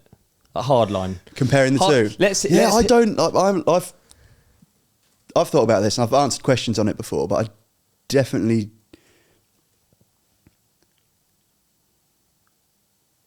You don't have to be one or the other. I feel like it's the environment you're in that you set your mindset based on that. Like if I was really risk averse, then I wouldn't do the Mexico street race or hardline. But then if I was just up for craziness all the time and couldn't have held down a corporate job. I think you're more crazy than I, because you jump off cliffs and stuff into water. And for me, my risk, me and the committee sit on a round table and we talk about whether I should jump off the rock into the water, and all of us say categorically no, we will not be jumping off the cliff into the water. But you love jumping off cliffs into water. Really love it. Yeah. Why? Yeah. But then I've done it since, like, our family holiday growing up was to Cornwall every summer, and Matt and I would go down onto the headland with the big boy locals who jump in and we're like, let's have a go, and we do it. So I love it because I've done it loads. But so the risk is not as big. I feel like I have a familiarity. Say it for me. Familiarity. It doesn't sound right, does it? Familiarity with hitting the water. Yeah, and being okay. I don't know. Is there anything interesting? Is there even? Am I going down a cul-de-sac talking about risk financially and? No, I think it's all the same thing. What, associating the two active, like the work with the sport? Yeah, and just in general, I think you've told. I don't know. It's strange, but I had a boss at work that really liked mountain biking and used to do massive stuff that I know of up the woods and things. You know, I'm not the only one. Josh Lowe did work in finance, I think, or a startup in London, and was racing hardline at the same time as me. I reckon if you dig deep, there's a few. But there's a few. I always find it interesting in endurance sports. There's loads of I only know because George does these my girlfriend does these giant super endurance races on her road bike, and they're all doctors and you know what I mean. There's this weird. I found that with Trans Madeira. Ah, really? When I went. That's what got me into enduro, that event actually. But I did that with Brendan in 2020 because it was the only COVID race that was on, so we just flooded there. And similar, really professional clientele. Yeah. A lot from Switzerland and big corporations and things. Yeah, there you go. It's interesting, isn't it? They really want just a big challenge. I think it's not a cheap race to enter compared to, your local race. And I guess that's got a part to play in it. But yeah, met some fascinating people there. And the endurance stuff's the same, I think, isn't it? You see a lot of people I guess in finance and similar things, really loving Ironman and stuff like that. Those Ironman's events. a great example, isn't it? Yeah. Ironman's like to loads do of one of people them. that have been through a divorce, isn't it? Yeah. Isn't it? And I've bought like one of those treadmill swimming pools in there that just keeps flowing. I remember I was at Snowshoe World Cup. And it was like raining. It was snowshoe, fucking snowshoe. If there's any people from Snowshoe, fucking hate that. Like that place. Oh my god. Really, not a fan. No, not a fan. Not at all. And like I remember I was just there, and I went in like we'll watch. I remember the whole team was watching Love on Spectrum. We were just like there. We were all there. We were just watching that, and I was like, just walked in. I went over to Eliot. Eliot's like the athlete manager, and for me, Tahnee, and like the team and stuff, and from other riders. And I just went over to him. I was like, right, I want to quit. Really? I was like, right, I'm stopping racing. I can't do this anymore. There was just a moment. Yeah, just like I was like, nah, can't do it. Like, why is Love on the Spectrum important? Is it just because? Well, that's where everyone was. I just thought, I thought I'd get the mood, you know. And Love on the Spectrum, it's an insane show. I love that show. Yeah, so yeah, I remember it was like him, Phoebe, Dennis. That's when Dennis was on the team, Luffman, and then Lo just there. And I remember I just went over to him. I was like, right, because Dennis already knew kinda, because I shared a room. Obviously, if you're sharing a room with someone all year, so yeah. And then I just went over to them and I was like, right, I'm done. I can't do this anymore. I'm moving to freeride. And then we told our sponsors. I told my sponsors. And then, because I had my own, I've had my own contract with with a few of the sponsors. Yeah. Like back then it was Canyon and Fox and stuff. Right. And I just went over to them and I was like, right, I'm going to make the change. And then like, okay. We thought you had done it ages ago, to be honest. Really? And I was like, oh my God, can you not told me that? I wouldn't have stuck out with racing for the last couple of years. I would have just done that. Did it feel good when you got it? Yeah, does it feel like a relief? Like a weight off? Yeah, I did. Yeah. Like, because I felt bad at the end. Like, you'd have like people struggling to do racing and stuff. And I was just there because I was on the team and I would go because obviously people wanted like, and I know it sounds cheesy and it sounds bad, but generally people did want pictures from the racing, and sometimes the other pictures aren't the coolest. Okay. But you know, like there's a picture of people riding, and then you have like one person that does either a wheelie or even on a jump, you'd see a 1-footer or like a dog piston and stuff like that. I know it does sound and like it's nothing, but then for other people to have that picture instead of just every single picture as a squashing, it is good for that. Yeah.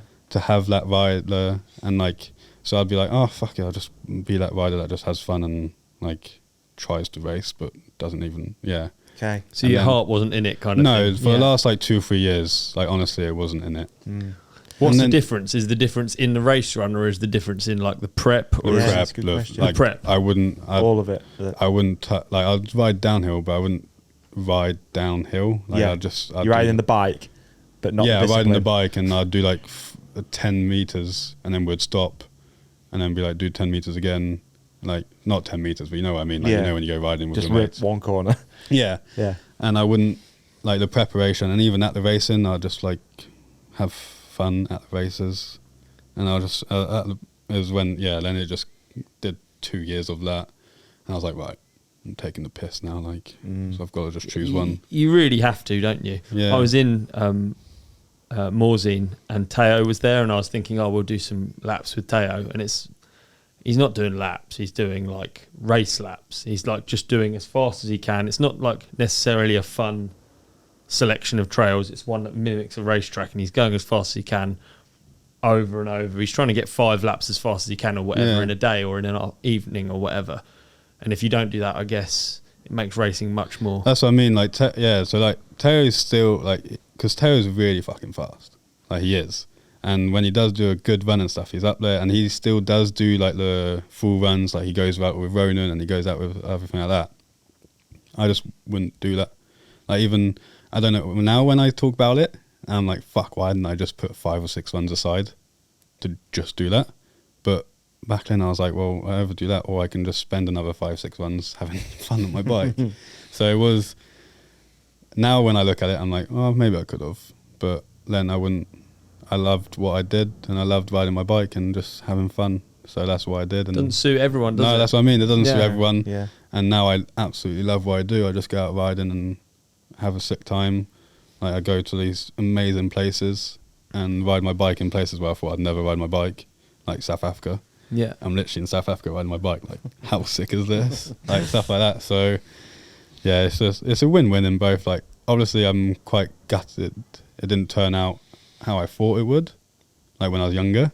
But I love what I do, and I just can't. I wouldn't change it for the world. Like, even if you said now I could go back into, like, if it was like, you know, like the red or blue pill. Yeah. And it was like, go back and like all your and you'll become a racer or stay. Like, I'd stay with the free ride and how it is. But it's just so much fun, and I wouldn't change it for the world. From the outside, it seems like it's a good time for you as well. It seems like there's a load of events that really suit exactly your kind of rider. Yeah, like I love it, and I don't know, I can't get enough of it. Like, honestly, you do Darkfest and stuff, and you're just like no matter how many times you go there, no matter how many runs you do, every single time you do a T to B, you have the same reaction. Like, no matter how many times. Like, I've been there since 2020. Yeah. And every single time, even this year, you finish a run and you're like, obviously now there is some runs where you add a few tricks now and stuff like that. But like, even the runs where you're just not chilling because you can't really chill at Darkfest. Like, no, if you chill, you crash. Yeah. But like, even the runs where you're just like, you're like, oh, I'm just gonna use MSL trails this time and just do it like that. Even the runs like that, you land the last jump and you automatically go, oh my god! You're like, why did I just do that? I've done this so many times, but you still land and you go, oh my god!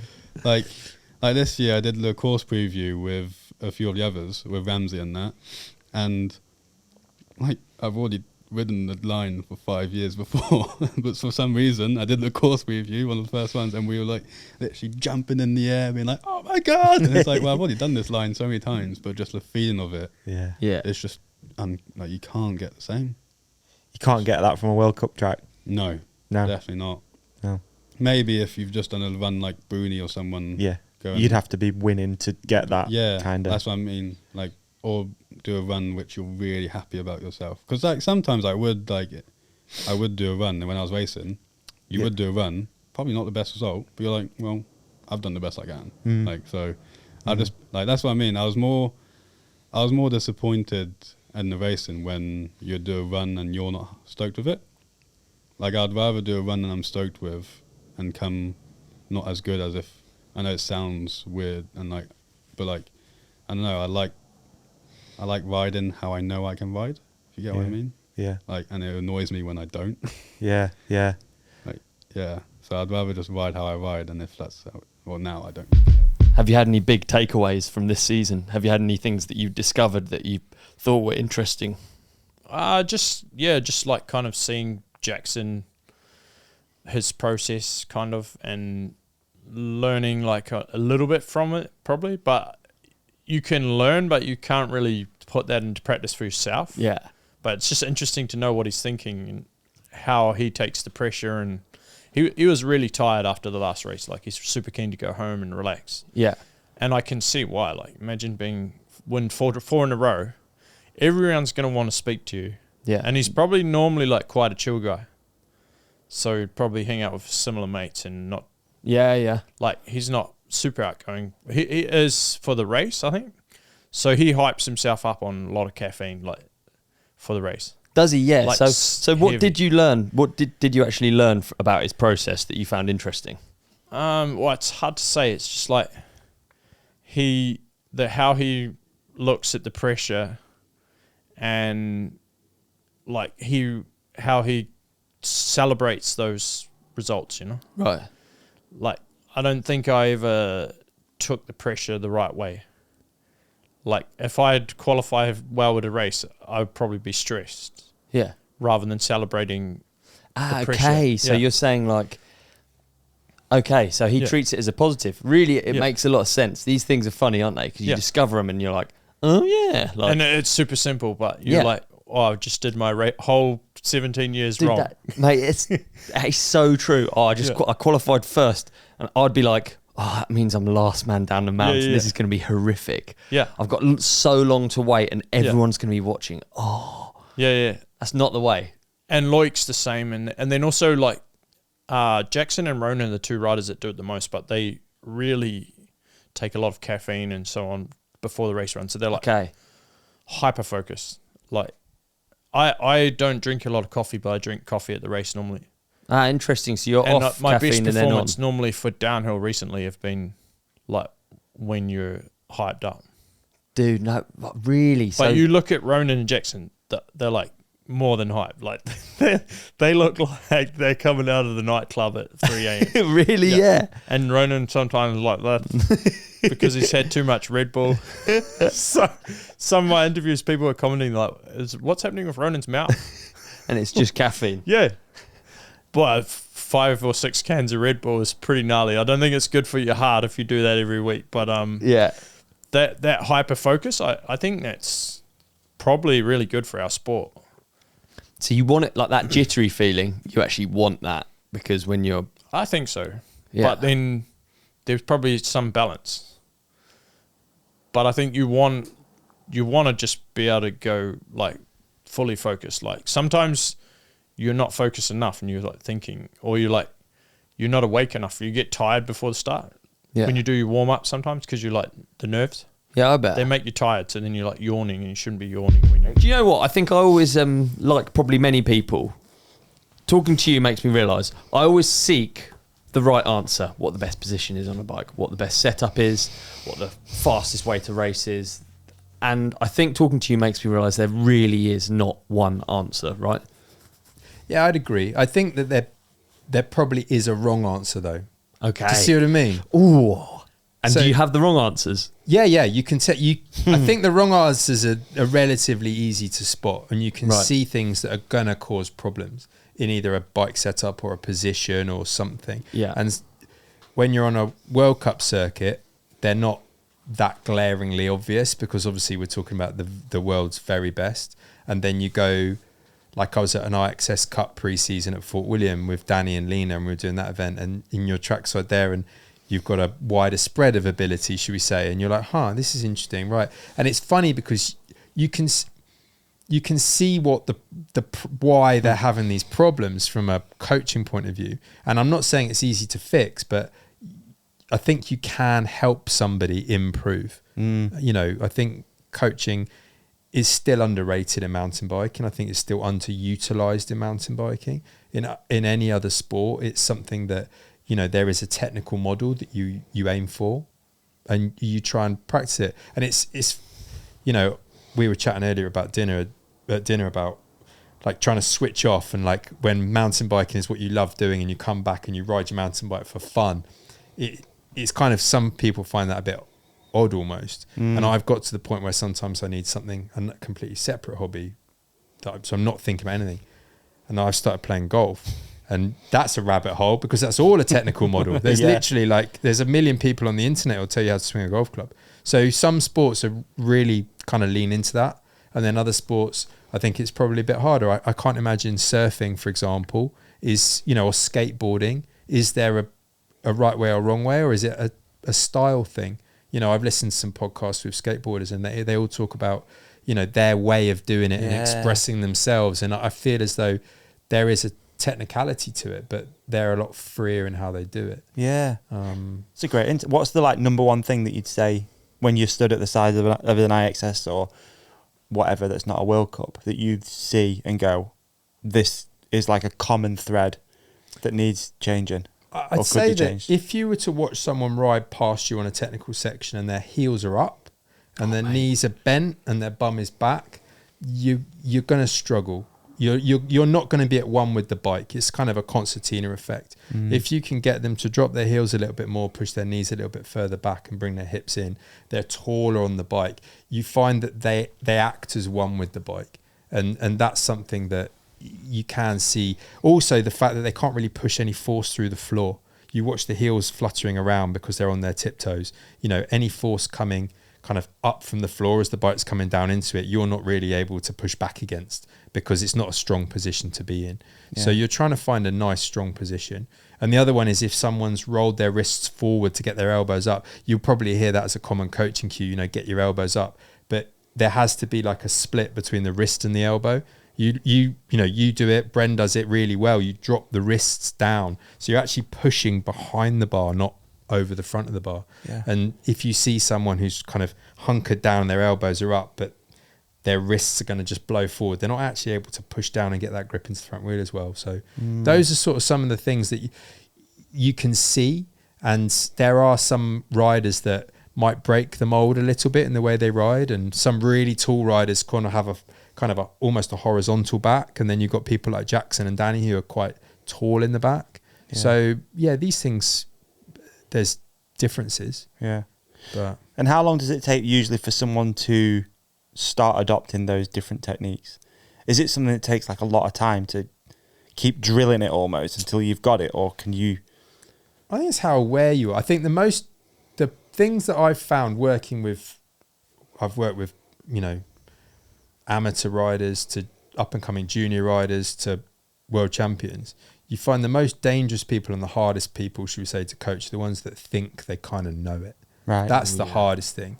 Being good at being coached. Yeah, you need to be good at being coached. I think that certain riders are so coachable.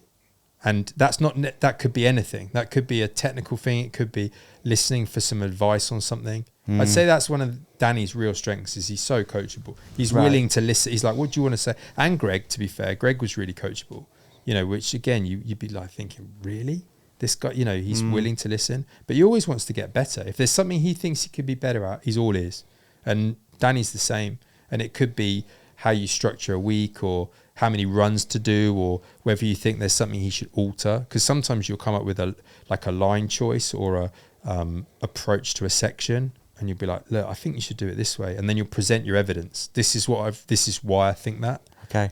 It's completely up to you. Yeah, it can help in so many ways, can't it? Like I always think of the one, if you go out with someone who's less experienced and you just tell them to look up a bit, it's like they're not literally they're just thinking about looking ahead, you know? They're not like literally putting their head up and looking. They're not really, the angle isn't changing anything. Their head is probably staying in the same place, but just their eyes, they're just thinking about what's coming at them. Yeah. It's like a nice way of saying you're staring at what's come underneath you. Yeah. In a way. Look up doesn't mean literally. Absolutely. It means just like, don't do what you're doing. Yeah. And in that performance, I guess that's like a performance cue, is it? Or yeah, for sure. And just what you said, you see on a World Cup track. So you might have a section where, so you come into a section and then you've got to turn right round a corner, but on the inside of the apex is a tree or a pad or something, and it actually blocks your view through the turn, and therefore your eyesight gets drawn to the apex of the turn. And you can still remind a rider, look, you've got to look past that apex, because what will happen is you'll come in, you'll overbrake it, and you won't carry the exit speed out. And they know they're going to be able to do it a million times better than I'll ever do it, but you're just reminding them, actually, this is something to bear in mind, because when they come charging in, the natural thing, and sometimes the way the trees frame the track, you know, it actually frames your view really not where you want it to be. So you're just trying to remind them, actually, you know, make sure you keep looking through that bit. Yeah. Or that there's a key corner where you're better off going in a little bit slower to come out faster, as opposed to coming in hot, over braking, and then you've lost all your speed for a transition bit. Okay. And that was one of the things that was really cool to work with Gracie on in Iago. Okay. Because the top section of the track wasn't that difficult, but it was flat out and it was carrying speed, and we could see from her time training runs and her qualifying that she wasn't that strong in that area. But when she got to the woods, it was ridiculous. Like the first practice session we were in, I remember just like laughing to myself, like the speed she was carrying. Like it just reminded me of when I was working with Rachel Atherton. I was just like, this is ridiculous. Like it's just different gravy. And I was like so excited I was really excited for her. But then I was like, look, this isn't the bit we need to worry about. So I actually changed my focus on the track. I was like, we don't need to worry about this bit. You're fine here. How can we get you to this bit in spitting distance of the lead time? because then you'll be fine. And so we spent quite a lot of time trying to review the top half of the track and where the differences were. And we found a bit in the, you know... Dude, where are the differences? Because it is really hard to see, isn't it? And in this instance, kind of I was looking at some of the other riders and they were just going a bit further to hit a backside, you know, and just carrying the speed. And I think it would be fair to say that when you talk about Gracie, you've got a takeoff and you've got a landing, and Gracie's all about the takeoff. You know, she's just boosts. Right. But that pumping and that generating speed on a landing isn't necessarily top of what she's thinking about in a jump. But that was actually the key thing. You've got to carry that speed. And the motorway section had these weird rollers in it. They're almost like a spaced out pump track rollers. Yeah. And it wasn't great, but there was a rhythm that you needed. And if you could see when people were in practice and they ended up taking off the last one and landing on the flat, it was just no good. You had to double and get that downside and carry the speed out. So, you know, you're just, if you think about a track, it's quite easy for a rider on a bit that's not that hard, maybe to not focus on it as much. Yeah. I'll just wait till the tough bit, when actually it's the bit in between that you're trying to say, no, this is the bit where you'll make a second or half a second. Yeah, like so, the key to the race is sort of almost hidden in an obvious place almost. Yeah, it really is. And we've seen it time and time again, you know, that where the race might be won isn't necessarily on that big feature. It's on something else that just makes the difference and carries them speed, or they've just actually backed off a little bit and not gone crazy on a certain thing. So yeah, it's a big puzzle. So when did you sign for Trek Factory? 2019. They called me. So that 2018 season, that was it. This is the last hurrah. I went to Fort William and got fourth, stood in the podium. And that was, my world just rocked at that point. That was it. Yeah, that was it. I had all the team managers, you know, asking me what's happening next year. And I said, yeah, I'm on a 1 year contract. What have you been paid? Obviously lying to them, being like, oh, I'm paid like 40 grand. And they'd be like, yeah, sweet, no bother. And I'm like, oh my God. On the phone to Dad, like, you won't believe it, you know. Yeah, it's all going to go back to him. that puts me back to zero. I love it. No, it was... so fourth at Fort William is pretty much what shifted the entire trajectory. But that whole year for me and Thomas the Stack was insane. We were up making pancakes. I'd be on the hot stove 1 a.m, whipping up pancakes. He's on Fortnite just laughing at, you know, like, well, that was the situation. And waking up the next day and getting 2 top 10s like it was nothing, you know. It was working, yeah. I got a couple of top 5 qualifiers. I got 4th at Fort William. I think I got 7th at Val de Sol, maybe a top 10, a 7th or an 8th at Mont Saint Anne, which was Paul Milne was out in the pitch black with his phone torch and a bottle of beer outside the accommodation building a rear wheel. The first ever one that he had done, he was on YouTube. Really? He's like, I'm YouTube certified, bro, it'll be fine. So he sat with his phone propped up, building up a wheel, went round to Ben Arnott, and he kind of gave it a squeeze and was like, it feels all right. So here's me in my race run looking at my bike like, wheel looks pretty fresh. And Paul went, yeah, it's the one I built last night. And I looked over at him and he was like, trust me, good. I was like, right, okay then. Dropped into the race run and wheels absolutely meant. I'm pretty sure that bike was sold with a wheel on it. So yeah, we both just pulled our socks up and done what needed to be done that year. And it was that was obviously my year that the world was like, right, if you don't give up, you know, I kept going. And that was the one I was like, right, this time. And it all fell my way. I landed in the right group of people. It was a very low budget team. There was one transit van and a gazebo. Right. And we had one of my favourite years to date in downhill racing. And That's that led amazing. to being, Trek phoning me at Val de Sol at like July and saying, we're starting a factory race team and we want you to be on it. What's your number? And I'm just like, wow. Just insane. And that's it. That's been it for the last 7 years. Yeah, 7 years. Crazy. It's a long time to be on them. Really long time. Really long time. So you signed for a factory team. 2020, obviously, is a huge year. Yeah. But a weird year. What was it like? Like COVID year, dude. It was. Didn't the races get pushed all to the end? All to the end of the year, didn't they? Yeah. So it was like a 6 or 8 week racing block with like 6 races in it. That's 6 right. World Cup races. It seems like such a long time ago. Yeah. Don't know. Well, I don't know if it does to you, but to me, it's like. Nah, it does. It feels like an eternity. It was a long time ago. The COVID years. Yeah. Very strange time. So how was it? What was it like being an athlete navigating that? Oh, one of the best years ever. Like being in Scotland, they phoned up saying, "Oh, this COVID stuff, racing's cancelled." And I'm looking out the window, like middle of summer, sun's blaring, there ain't no ambulances, the roads are dead. Perfect. Like, I got my bike, you know, off we went. And living in the most rural place ever, just out in the fields, you could go riding whenever you wanted, never see another person, never see a soul. So it was so easy for us to I just was out in the woods building and riding trails for like 4 or 5 months straight throughout that summer. And then we got the call for the team and being like, right, they're going to do it. They're going to try and run a series. They're going to run at the end of the year. Masks, jabs, all of that sort of stuff. But if you're up for it, you can do it. Yeah, obviously. So was the first race was World Champs? First race was Worlds, yeah. And so you come into that, you've had an amazing time at home. Yep. Fitter than probably ever. Just riding all the time. Yep.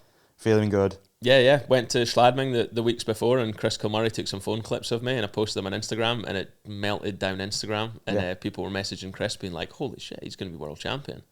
And Chris actually said to me in the car park, he was like, dude, this is like, do you feel good? Do you feel it as well? Did you feel it? Oh yeah, it was one of the few times in my career I was like, yeah, this is, it's on. Yeah, I'm just gonna go and do it. And the whole week just literally went like that. Just another run, another one, gap this, gap that, and everybody's going, you know, like that's what it felt like to me. And I'm just like, fuck, this is chill. And then crossed the line, world champion. It was so surreal because it happened so smoothly.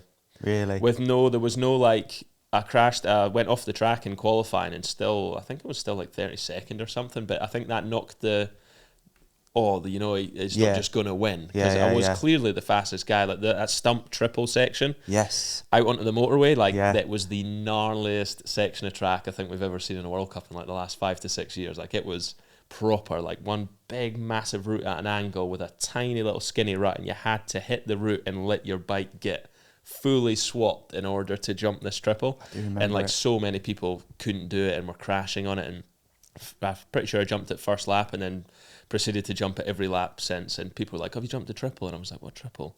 Like that type of thing. It was just happening, just clicking, just happening so easy. I wasn't even looking at the track, I was just riding laps of it and not worrying where I was going, and everybody else around me was losing their minds, you know. So to be sat at the finish line, it was one of those, it was surreal because it's like, oh my god, it's going to happen.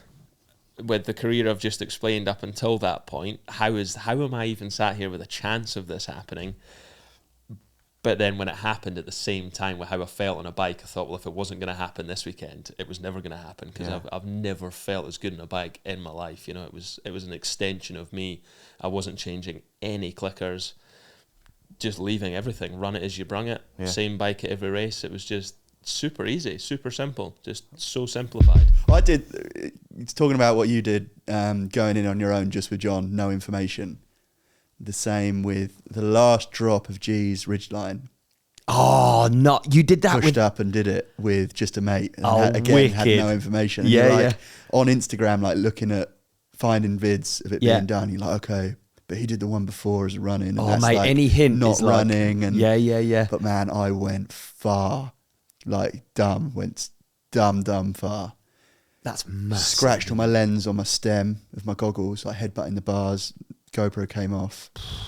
Bent my seat sideways down, so it was like the top of the seat was in line with the seat post. But you know what I mean? Bruised on my bum and thigh. Like, so you like overcompensated in speed. The heaviest one.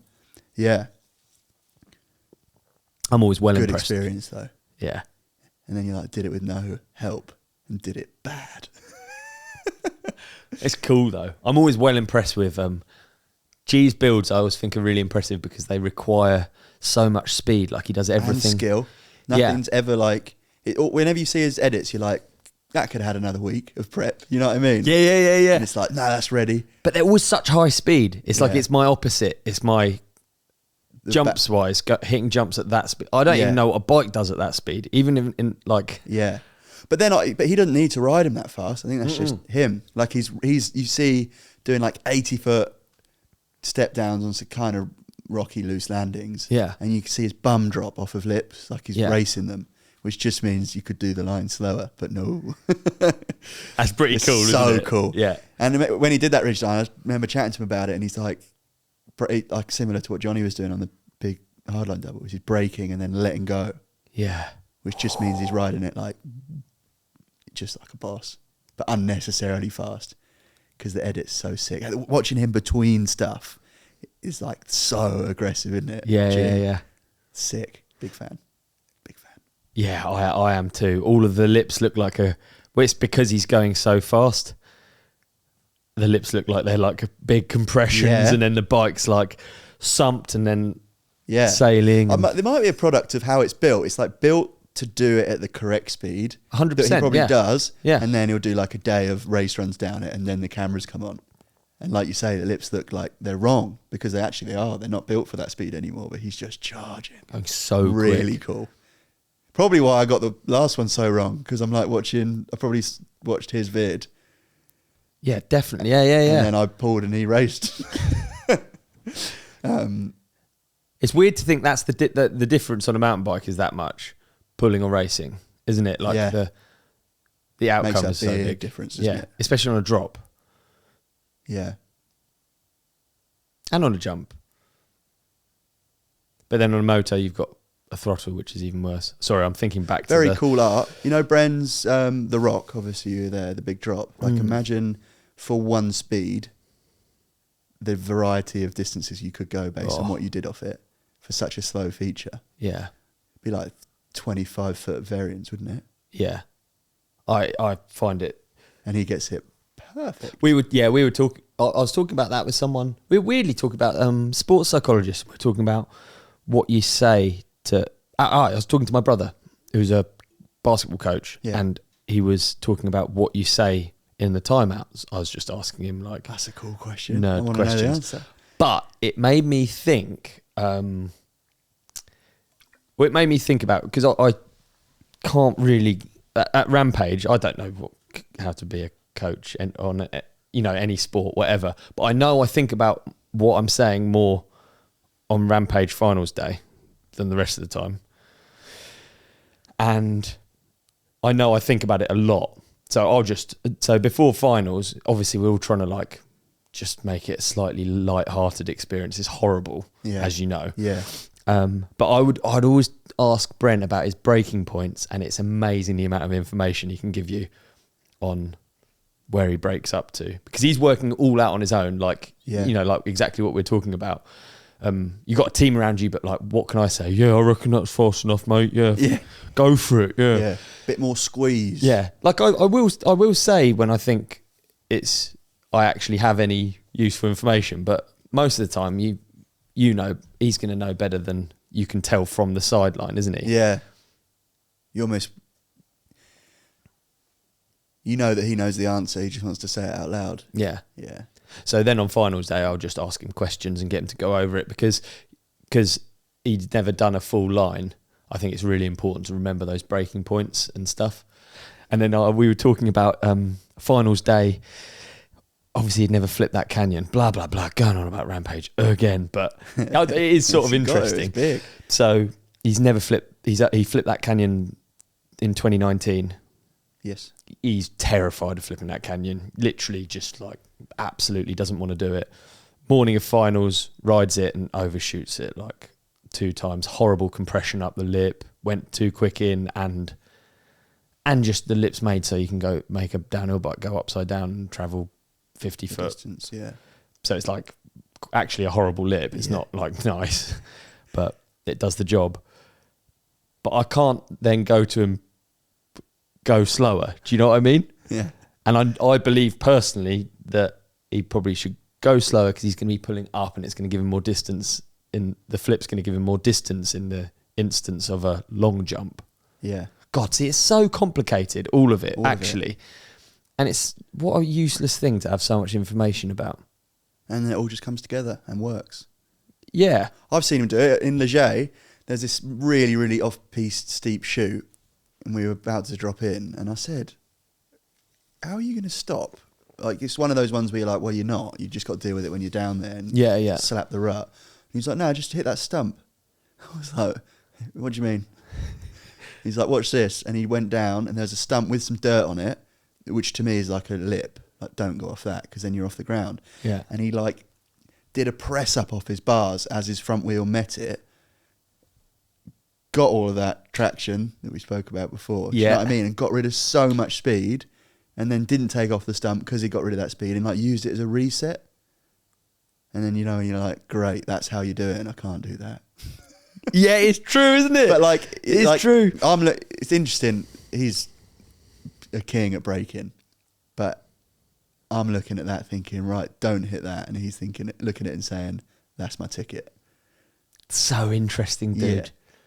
What do you think your strong points were as a racer, and what do you think your? I actually think I was really good at braking. Yeah, which is so weird. Like not like him, but I do think that I was. The art of it, a lot of those big downhill races, especially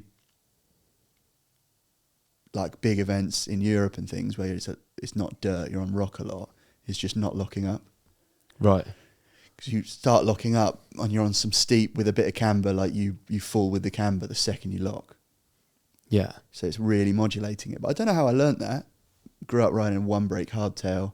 Yeah, in a sandy hero dirt on a 20-second hill. Yeah. It's bizarre, isn't it? And then, and jumps, I guess, which is another product of where you grow up and what you ride. Rode loads of jumps. But mad that this country can produce some of the world's best downhillers, I think. Isn't it? I think it's the repetitiveness of having short hills to ride. If you grew up in Morsey and you'd do a top to bottom run and think, yeah, I went pretty fast, but if you messed up 6 corners and got 20 right, you'd feel good. When you go to Woburn and the tracks are 3 corners long, if you get 1 wrong, you've messed up a whole third. You just push straight to the top and do that again and again and again and again until you get 100% right. I think that makes a lot of our, especially English, when you haven't got massive mountains, decent riders. And the leak wasn't in our house. The leak wasn't outside in our garden. It was underground with no trace. There's not one drop. So it was between the meter and our house, which, if you're listening to this, you are responsible for. So from wherever the meter is out on the road to your house, that is a bit of pipe work that's underground that you're responsible for. Financially. This sounds made up, doesn't it? Yeah, the fact that there is something underground that isn't really connected to your house. You don't know it's how not old even near it your is. property, really, is it? It's all across the road.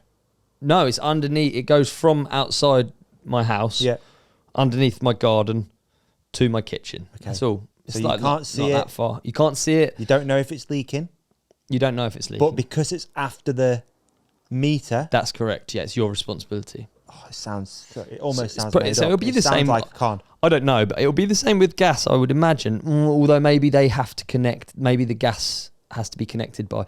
Anyway, it's and you don't know how long that pipe's been in there. Maybe it's plastic. Maybe it's not. Maybe it's like an old metal pipe that's just corroding down there. Like you just don't know. Yeah. So George is at work the whole time. I'm in Madeira, and we're just trying to work out how to.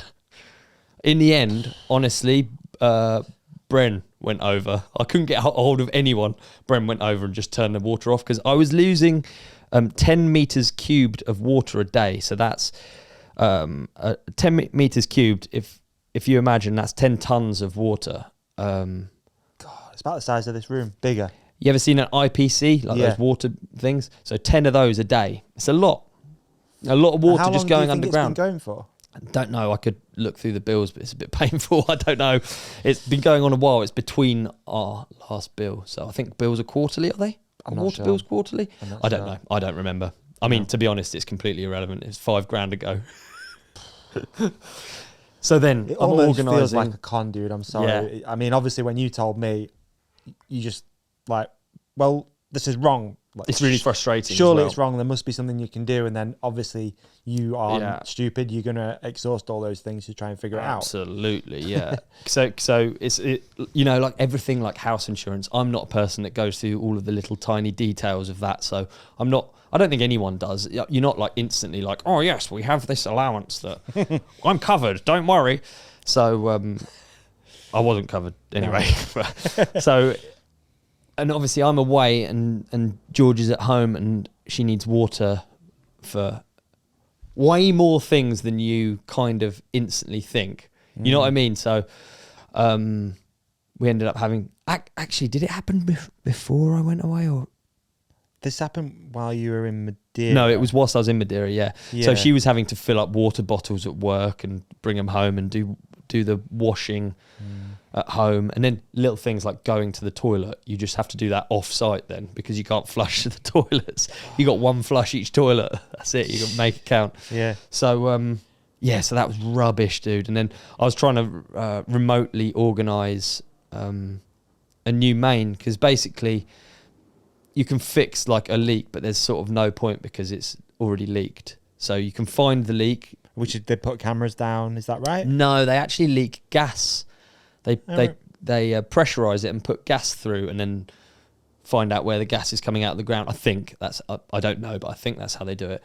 And but it's kind of pointless, because if you fix that, then you still have all of this other pipe that's of the exact same age, that next time it freezes, or it might be a bit too close to the surface of the dirt. So basically there's no point in just fixing the leak if you don't know how old your pipe is. So you just replace it from the road to your house.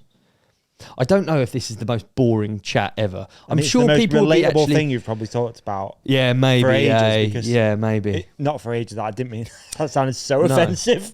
I didn't mean that. Hear you. What I meant was on this photo shoot in Madeira. Anyway, the weather closed in. Shut up, Ollie. Water pipe.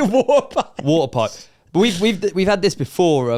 We talked about heating, and it was just like instantly, it just like gets people, because every single person out That's there what I thinks meant. about. Yeah, I hear you. I understand. That's what, and everyone I haven't told loads of people. It's not like I've been broadcasting this, but I've told like I told Emma, and she was like, "What? Like how do we figure ours out? Like where is it? How do we do?" Yeah, it's insane. It is a worry, isn't it? You don't even think about.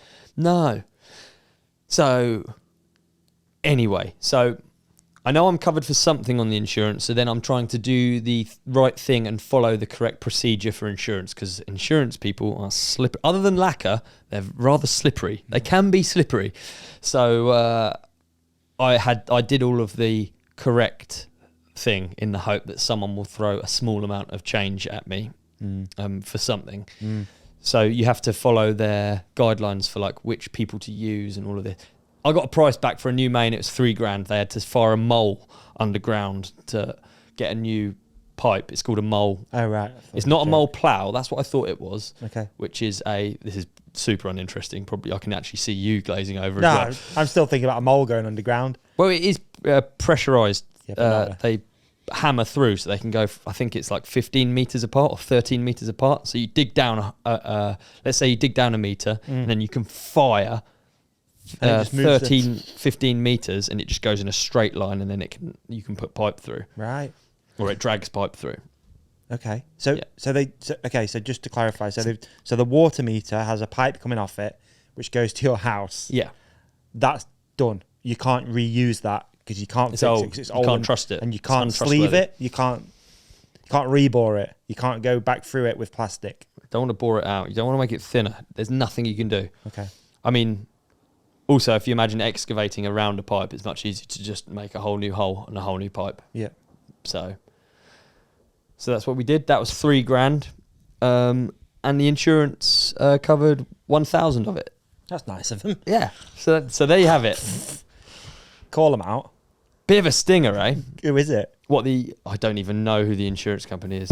Yeah. Not doing Rampage this year. I'm actually going to Rampage this year. Oh, yeah. We've got a Pirelli project we're doing, which like overlaps timing wise. We're going to go to Utah and film some new Pirelli tyres, mountain bike tyres, and then we're going to go from Rampage to Oregon and film for a new Pirelli all-terrain car truck tyre. Nice. So two really cool projects we're doing over there, which has put me in Virgin, Utah at the same time as Rampage. So good. Yeah.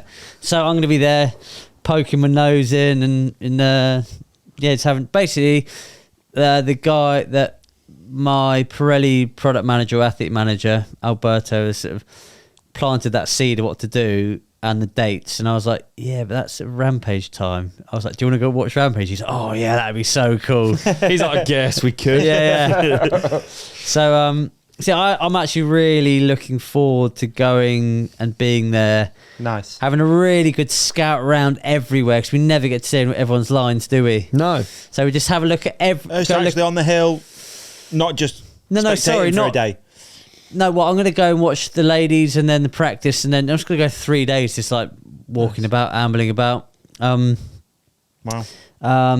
Enjoying it. So that'd be quite cool. I feel like we kind of got a touch on it, but like post 2024, the result, the controversy, the internet, has your like thoughts of it changed at all? No. Do you know what I mean? And like, what's your... Because you're going to get it, man, at Rampage. I mean, you're going to probably the worst place for people to be like, saying stuff. Like, what's the stereotypical answer now of last year's... Well, if like, summarise it to someone. But for me, like, actually, I couldn't give a two tosses about the result. Yeah. Because we did what we wanted to do and more. I pushed myself to my limits. I did exactly what I wanted to do, bar one trick at the bottom. Yeah. So... And we came away with like so much love and like we had such a wicked time. Me, Deeks and Ollie we literally had the best 2 weeks regardless of that end result. And having the crap end result almost added to it because it's just a bit like funny and it's sort of like, oh, you two the three old English losers.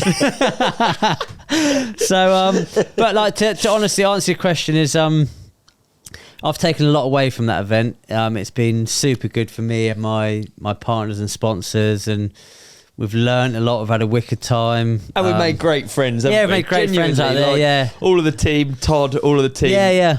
I'm looking forward to going and see everyone out there, and really amazing core memories from, Was the opportunity to do it there this year or not? Yeah, I got a call from Todd really early on. Yeah. Saying, do I want to do it? And I just said, look, it after last, I think what multiplied last year is like we did Rampage, all that sort of rigmarole and everything, and then we launched Death Grip 2. Yeah. And all of that together was just a bit much for my small brain, and I just want a bit of time off from it. So I'm not saying I'm never going to do it again, but just not doing it this year. Did you hear what you just said? Yeah, I mean, we'll see. He said he's not never going to do it again. Did you not just hear that? Yeah, I did. Yeah, it's the first time I've heard this. I thought he was never going to do it again. What's happening? Let's keep those calluses going, kid. Oh, I need to get back training. I just keep the door open, but I mean, it might not be open up by that. We'll be very. We'll just see. Yeah, before second runs. Again, we've done a little thing at the start of this about Adolf, but like things changed on the hill. As an athlete, what was it like negotiating that and navigating through? It's a hard one because obviously you're there to do a job. Yeah. You've still got to do your job of kind of doing your riding, and as how I look at it is, I know what I can do, so I'm just going to keep doing what I can do. I can't control what they're doing or what their situation is now. If it's really bad, they'll probably stop the event. Yeah. Obviously, they get him in a helicopter. He got taken away. It was probably another 45 minutes waiting for all that to get reset. They don't tell you anything either. Right. So you don't really know. You just know they're being picked up in a helicopter. Obviously, from where he was, it's going to be bad because there's literally a road right there. But you don't know anything. Used in the dark. You know he's injured. You know it's bad, but you don't know how bad. You don't know anything until. And again, the day like after, really. Digging mindset-wise a little bit, does anything change in your head when any of that stuff's happening? It will, but it's still a contest, so you just turn it off and just go do what you can do. Yeah. It's a harsh one to have to do, but it is what it is. It's like you can't think about it. You just do what's in your ballpark. Which is probably another reason why I did the similar run to the first run, because I could have added other bits, but it's like, cool, don't be doing that. So obviously there was Adolf's crash, and was Emil's crash before? He was after me, so I was at the bottom. He was after that second run. Okay. Yeah. But the thing that was gnarly with Emil's crash was if he hadn't stopped, he would have fallen off another 50-foot cliff. Yeah. And luckily, do you remember Sammy? He was on T-Max team last year. Oh, yeah. He caught him. Yeah. If you watch the video back, there's one guy sprinting across the hill and literally grabs him before he falls off the cliff, which is just gnarly. Yeah. Yeah, it is fucking the gnarly. He was very lucky. The only reason because he was texting his diggers from when he was crashed, when they're picking him up, saying, I'm okay, I'm all right, I'm not in any, like, I'm injured, but I'm not in like a bad way. Yeah. So everyone could calm down a bit. He did an Insta story. Yeah, he sent me a video of him in the heli, like in the thing, like on the heli, like, Oh. Whoa. Yeah. Whoa. But he managed to dislocate his hip with his own body weight, which is quite gnarly. Yeah, it is quite. Yeah. I mean, yeah. The POV from the go is quite something, isn't it? Gnarly thing, but we all sign up for the same event. You all sign up. No one's forcing you to do anything. No one's telling you to do anything. So it's your own poison. It's your own choice. I guess you've kind of just answered probably a question that was going to be asked. And we've, last week, I guess we had Warner on. We spoke about this. We've discussed the after and the tone that was around the industry, which is obviously not a very nice thing. But yeah, from your opinion, you probably saw all the stuff that was happening online and what was being said. As an athlete, what is your opinion of it all? Again, it's fucking. It is horrible. It's not nice. No, but we all have insurance. We all know what we're signed up for. We know there's a chance. There generally is a chance that you could die there, but there's a chance you could die riding down the road. Someone could pull out of a junction and drive into you. There's a million chances that you could get injured on a push bike. I know that we're all putting ourselves in a position of high risk, but we all sign up for it. We're all wanting to be there, and there's 40 people behind you waiting to line up as well. So, there's definitely. I still find it fucking hard to talk about. I don't know why. You just Well, I've chatted to Adolf a little bit on text and stuff, and spoken to him, and he's the strongest minded person I think I've ever met. Yeah. And again, you could tell him till you blue in the face that he's not going to do something, and he will go and do it. So yeah, there's nothing. No one could really tell him not to do it. He's going to do it. You just got to try and hope he's going to manage it in the right way, but it just didn't go right. But he didn't know till he tried. You don't know till anything you try. So and he was willing to try it. Yeah. So, it was his choice. No one told him. No one held a gun to his head. He knew the risks. He knew the reward at the end of it if he landed it, because he would have probably walked away with 100 grand in a new truck. Yeah. It's quite a horrible thing to say. That's the payoff, but he was there and willing to do it. I think the way we spoke about it on the last episode, for me personally, and obviously I'm not a Red Bull, don't do the event, but growing up in and around action sports changes your view on it probably a little bit to other people who aren't as in that scene, and yourself, you've been around this all your life. You've literally been at BMX events where there's probably similar things have happened, unfortunately, and it's just something that you respect or anticipate, I guess, at some point is going to happen along the way of these events.